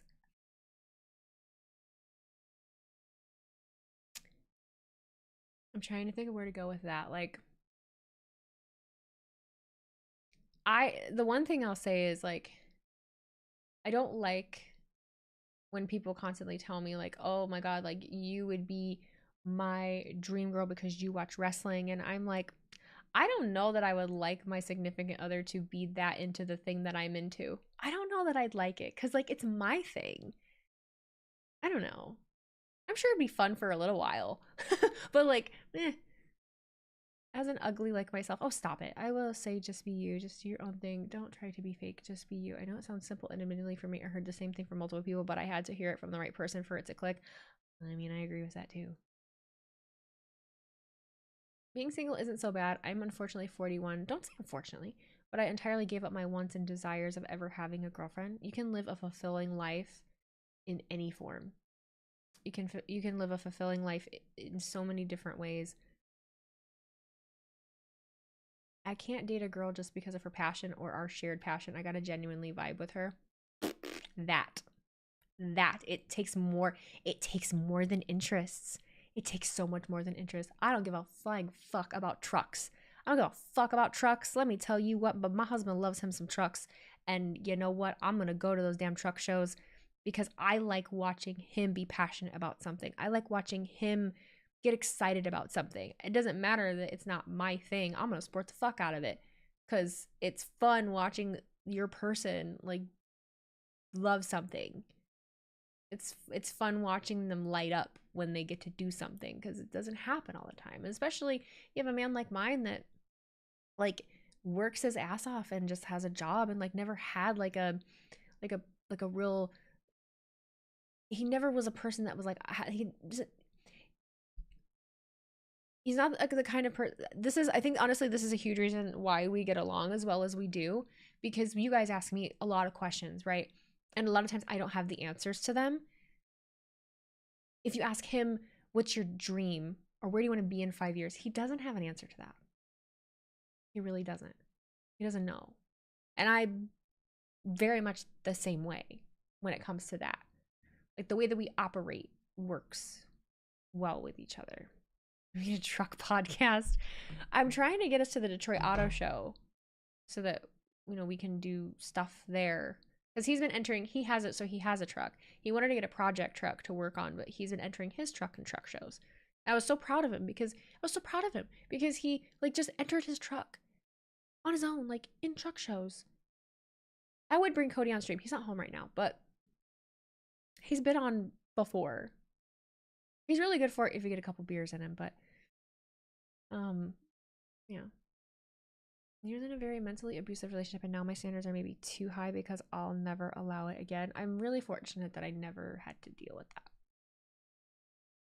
I'm not a big theater fan, but my person likes it, and she's not the biggest wrestling fan, but she likes watching it with me. She put up the one at Survivor Series, and she completely won me over. That's cute. I love that.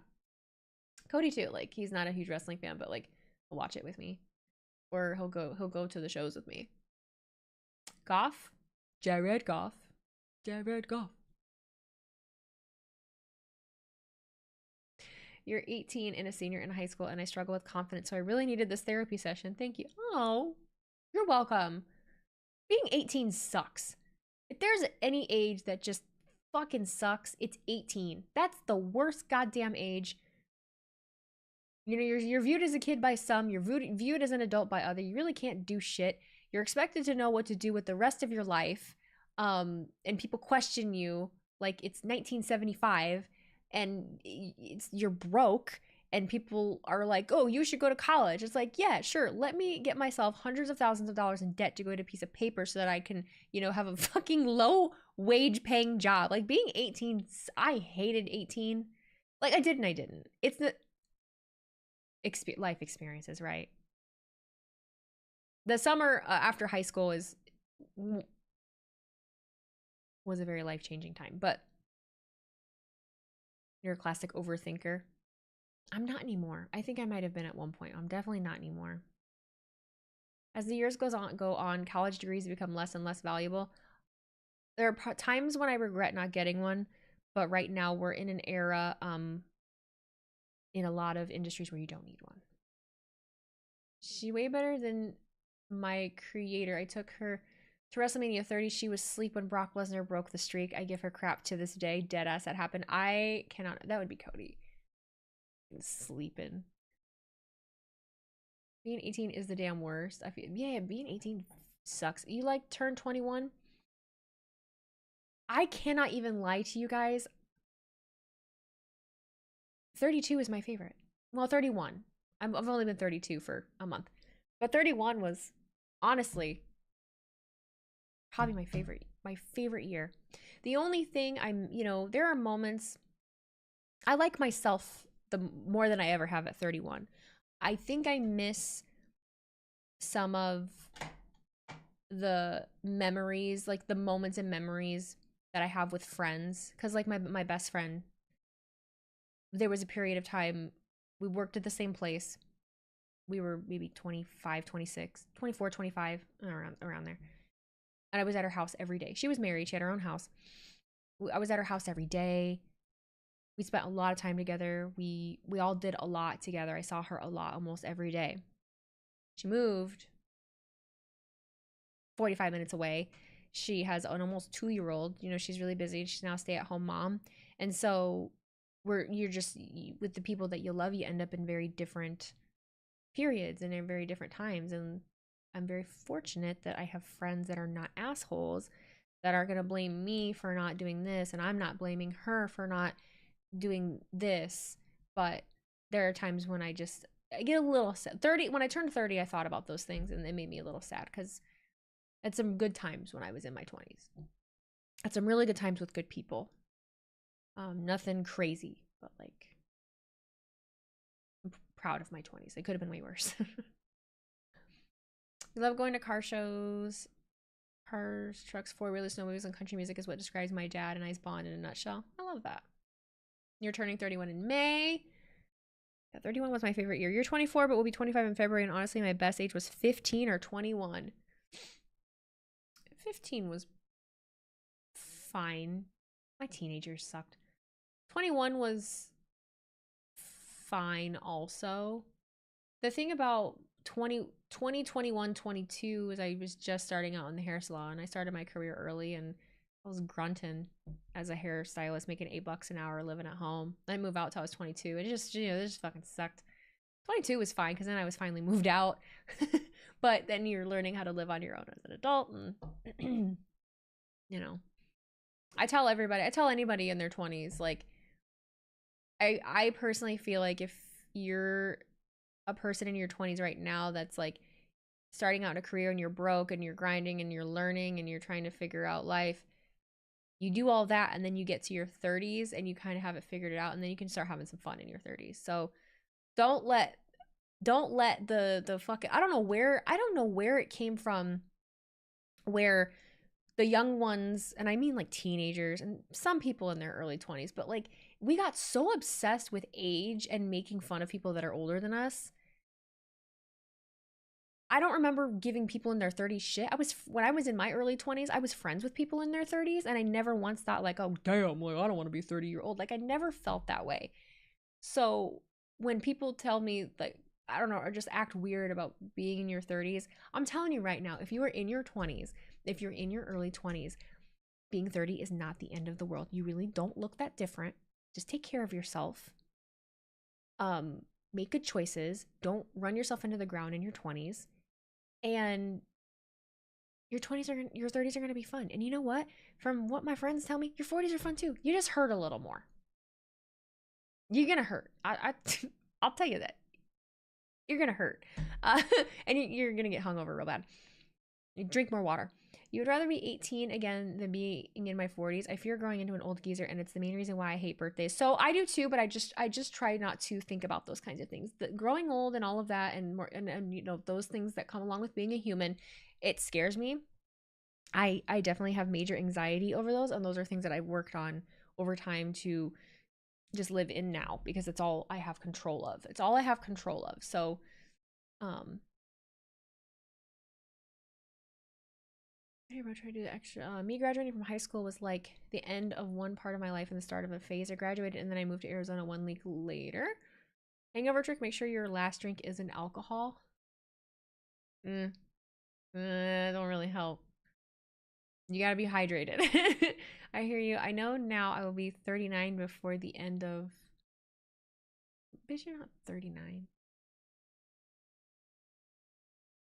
Me growing old is honestly something I have anxiety about, but I don't let it get me. There's a lot. There's so many of us. When you really... I don't want to get deep because I literally cannot think about it too much. But just remember, we're all doing the same thing. We're all doing the same thing. It helps me. It helps me. We are all in the same boat. Like, we're all in the same boat. We were all doing the same thing. So, I love humans. I know a lot of people will be like, I hate humans, but sometimes your perspective is everything. And so going into any kind of interactions or just going out in public, I am that annoying bitch at the grocery store that will just talk to anybody. I'm that annoying bitch. If I can tell you don't want to, that's fine. But I'll just say funny stuff to people in public. I'll just in passing. I'm not going to hold you up, but I'll just, make comments at people, because a lot of the time, someone that looks like me, I think people assume that I'm a bitch. People will just assume that I'm a bitch. And so I make a point to let people know that I'm not an asshole. And I really love it.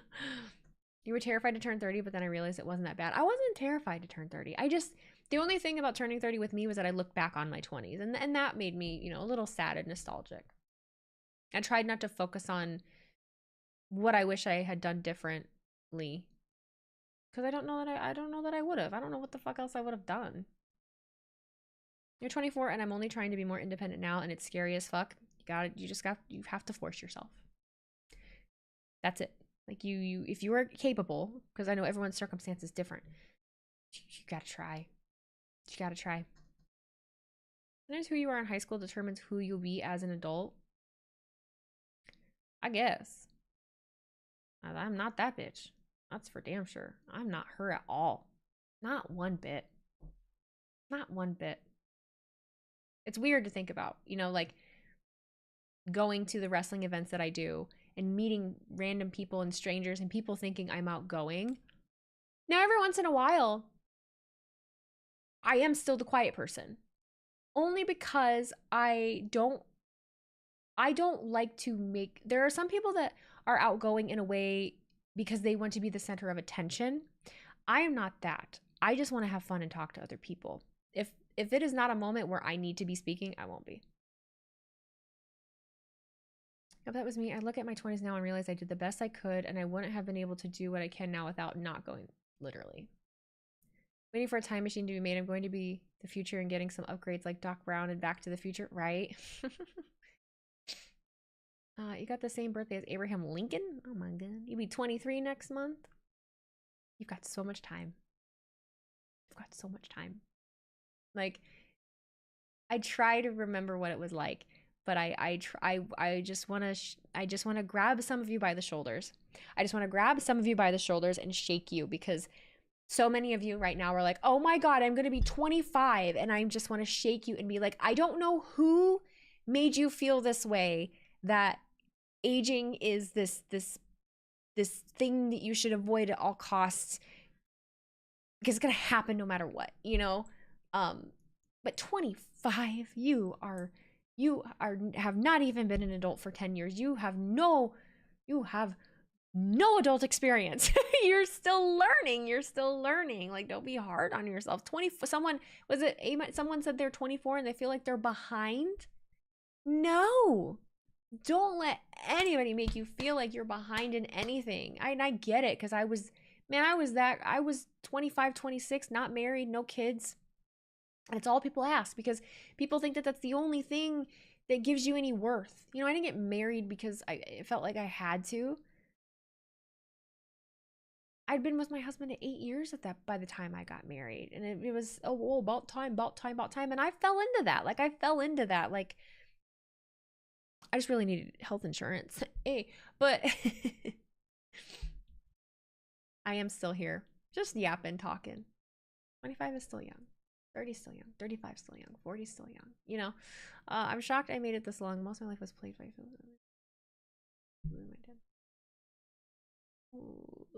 or whatever entity is responsible for the reality of aging should be fired. Scary. Yeah. I live in the now. That's my whole mantra just on life is I don't want to wake up at 50, and there's nothing wrong with being 50. Don't take this that way. But I'm 32. I don't want to wake up at 50 and regret not booking the ticket to go somewhere. Or not taking this amazing opportunity that I've been given to have an audience and in a realm that I love and be known by people that I admire and have the opportunity to have some kind of career, or at least at the very least some cool experiences for the next 5 years. You know, how silly would it be to not take advantage of that? I'm so fortunate to be in this position that this happened to me, because you can there's an element of luck to it. It's right place, right time. Yeah, there's work that goes into it. Yeah, I think I'm the right kind of person and personality for it, but I would regret not doing something with this. Never doubt the power of health insurance and tax break, bitch. Let me tell you. Yep. 27, still live in my mom and dad's house. I'm not very good paying for a house. I had brain surgery when I was a baby, so I can't pay for a house. It's hard. Homeownership is very hard. It is hard out there right now. It's hard out there right now. Live it up, especially when you don't have kids. Live your life. I'm blessed to do some cool things and see some cool places. That's the plan. That's the plan. Do what I can with this, and if I decide that I want to raise kids, because sometimes maybe it sounds like something I might want to do, but not right now. I got stuff I want to do first. So I'm not afraid of having a kid in my mid-30s. I'm not afraid of having a kid in my late 30s. No one's gonna scare me out of what their stupid bullshit, because I'll be able to just make do with whatever I can do. I know so many different people that did so many different things in so many different stages of life, and they all are fine, you know? Being a homeowner will adult the fuck out of you fast. Sure does. Sure does.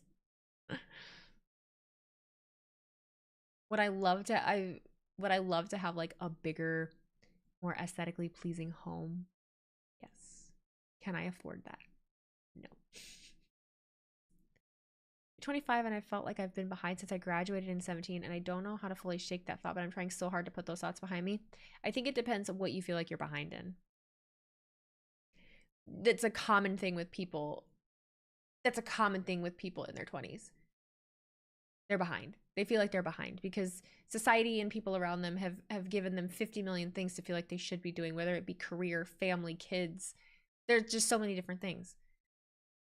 When it's perfectly fine to be right where you are. You're going to Rumble next month. Wasn't going to go, but I was like, F it. Hopefully if things go well. That's what I did. I booked my hotel there, and we're just going to roll with it. That's how I ended up backstage at WWE. I wasn't going to go. I just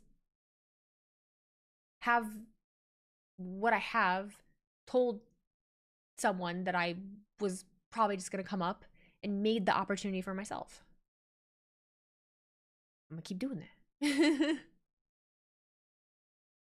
You're struggling with health insurance and paying out of pocket for my therapy, put me in debt, and that's what sucks. Autism sucks for me, but just gotta learn to make myself independent and not rely on my parents too much. I implore you, try to be as independent as you can. Try to be as independent as you can. And if you are a person in your 20s or 30s and you have not had kids yet, please take raising kids.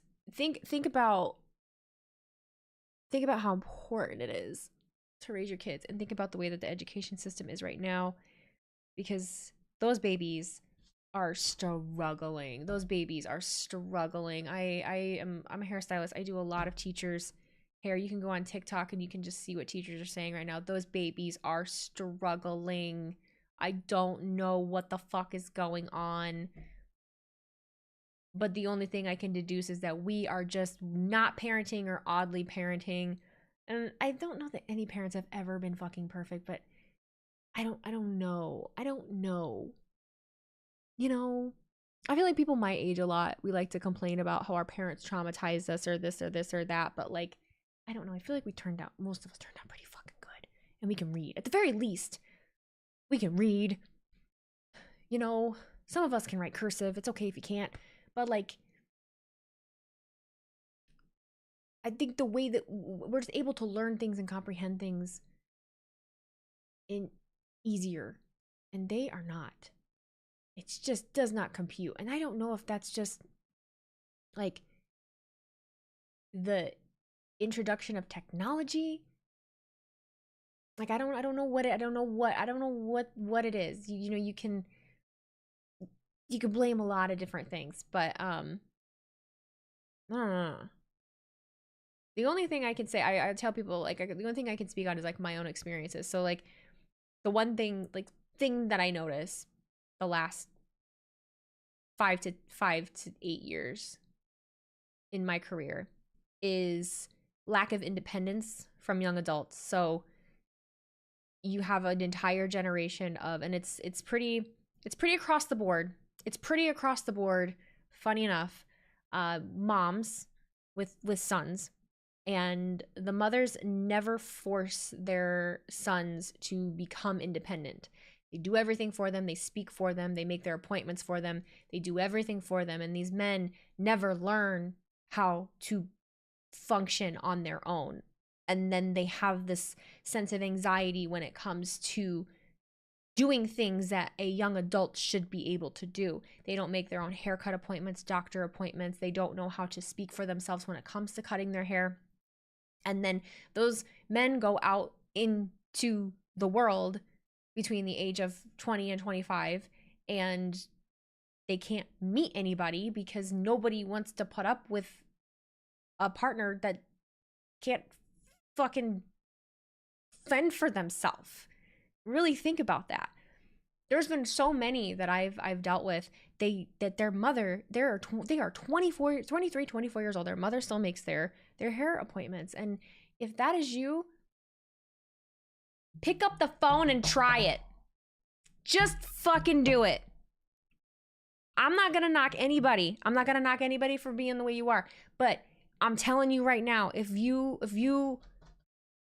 gotta do it, man. You gotta do it. I'm sorry if I'm speaking to you right now. Anyone out there? There's 63 of you. And then they try to find a girlfriend to be like their mom and do everything he doesn't know how to do. And that's an expectation of some people. That's an expectation of some people. And it can go both ways. But that's absolutely an expectation of some men to fucking do everything for them. No. Excuse me. Especially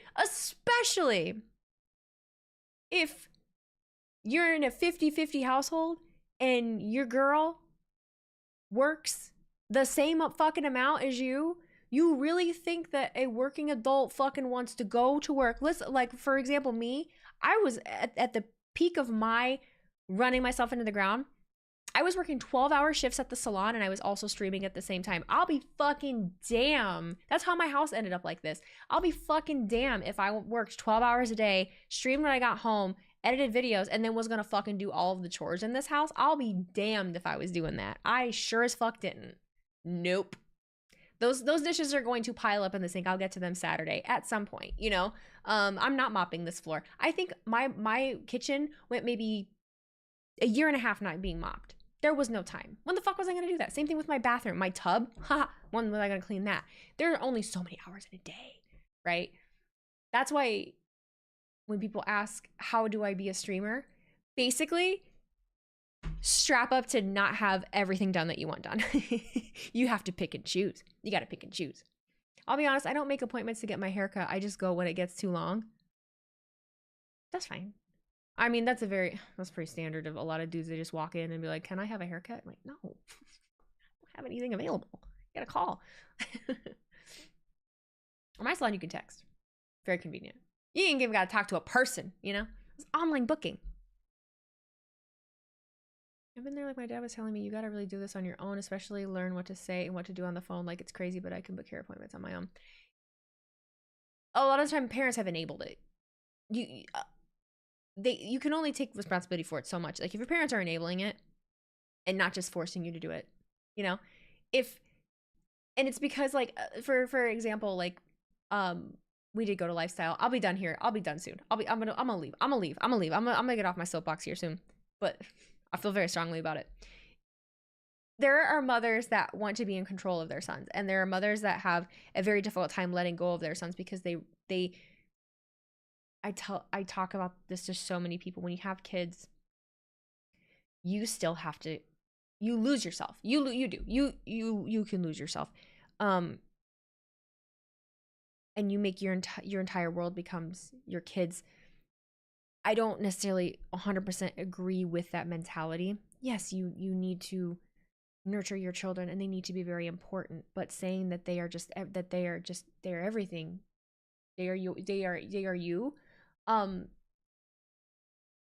No, you still need to be you. You need to have things that are you. Your kids need to be able to, I think, your kids need to be able to look at you and be like, hey, my mom likes this. My mom likes to do this. This is what my mom does. And so there are these mothers that their sons are everything. It's them. It's everything. So when their 20 to 22-year-old son won't get a haircut, Damon Norris, thank you for that subscription, buddy, as I'm here yapping. That's a reflection of them and it's their control. And so they want to do that for them. They want to make the appointment and have it happen, when really you should just teach them, hey, if you don't call and make the appointment, you're not getting a haircut. Let them live with the consequence of their action. Who cares? Who cares if it's them. It doesn't have anything to do with you. Let their hair get long and crazy and look silly. They're a 22-year-old adult. It has nothing to do with you at this point. No one's going to look at, I don't know. I would never look at a mother of a 22-year-old and be like, how dare you allow your 22-year-old son to have crazy hair? Fuck that. He's a grown man. Let him fuck up his own shit, you know? Get out of that. That's crazy. That's crazy. Ma tried to baby me when I was younger, and old man shut that down. Really? See, and again, I was raised by a single dad that worked. My dad worked 3 jobs. I always say a single dad. My parents were together, but they weren't together. Thanks, Chris. I appreciate you. So I was raised by a man. So my outlook is maybe a little different because he raised me. You gotta be able to do everything on your own. He made sure that I would not have to depend on anybody for anything. And I don't, you know? So I have to be gentle with people. Because my parents were not, I love my parents and they were very good to me with what they did and the things that they needed to do. My dad and my stepmom, as far as like raising me and teaching me things, but didn't have anything handed to me.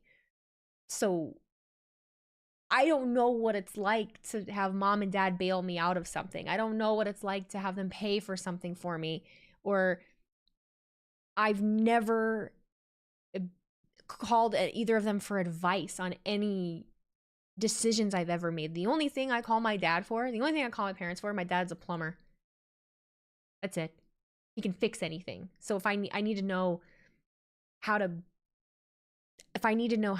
fix the fucking furnace, if I need to know how to fix the toilet or pipe or something and I can't figure it out, I call my dad. Other than that, I do it myself. So I get a little sad sometimes when I see the way that other grown adults interact with their parents, because it looks very wholesome and sweet. Like being able to go shopping with your mom, like that looks really sweet. I'm not doing that. But you know, we all have different experiences and live different ways, but I was raised to be a mega independent bitch and I don't like accepting help from people. So That's me. I cannot believe I've been yapping this fucking long. I need to go. Oh my god. I wasn't that childish, but old man instilled in me that sometimes you have to learn. Old man is a truck driver. I wanted to be a truck driver. He told me not to do that. Now I have a job that took me to 40 different countries.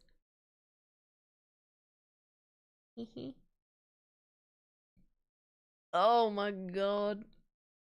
Time does fly when you're having fun. We're not rating out. We only have 65 people and there's nobody on. This might have been the most inspirational one yet. I feel new. I told you, the reason I was cleaning my whole house because I'm in that mode. I don't know if you guys have ever seen that barber, but I like him. But I've been really motivated this weekend. It's so hard when I'm so motivated and like I'm still working at the salon Wednesdays and Thursdays and like I have all this motivation and I want to put it in the shit that I want to put it into, but I'm at fucking work doing people's hair and running behind and it just, you know, this is what I want to do. So we're getting our lives together, okay? 2025, before we go, 2025 is our fucking year, okay? I had shitty things happen at the beginning of this year. Shitty things happen. You still gotta be here. You still gotta live, right? We still gotta be here. You gotta live in this. We are not starting a conversation about how we felt about Smackdown. We'll talk about it tomorrow. I'll be releasing a video tomorrow. I have a 29-minute video about content creators.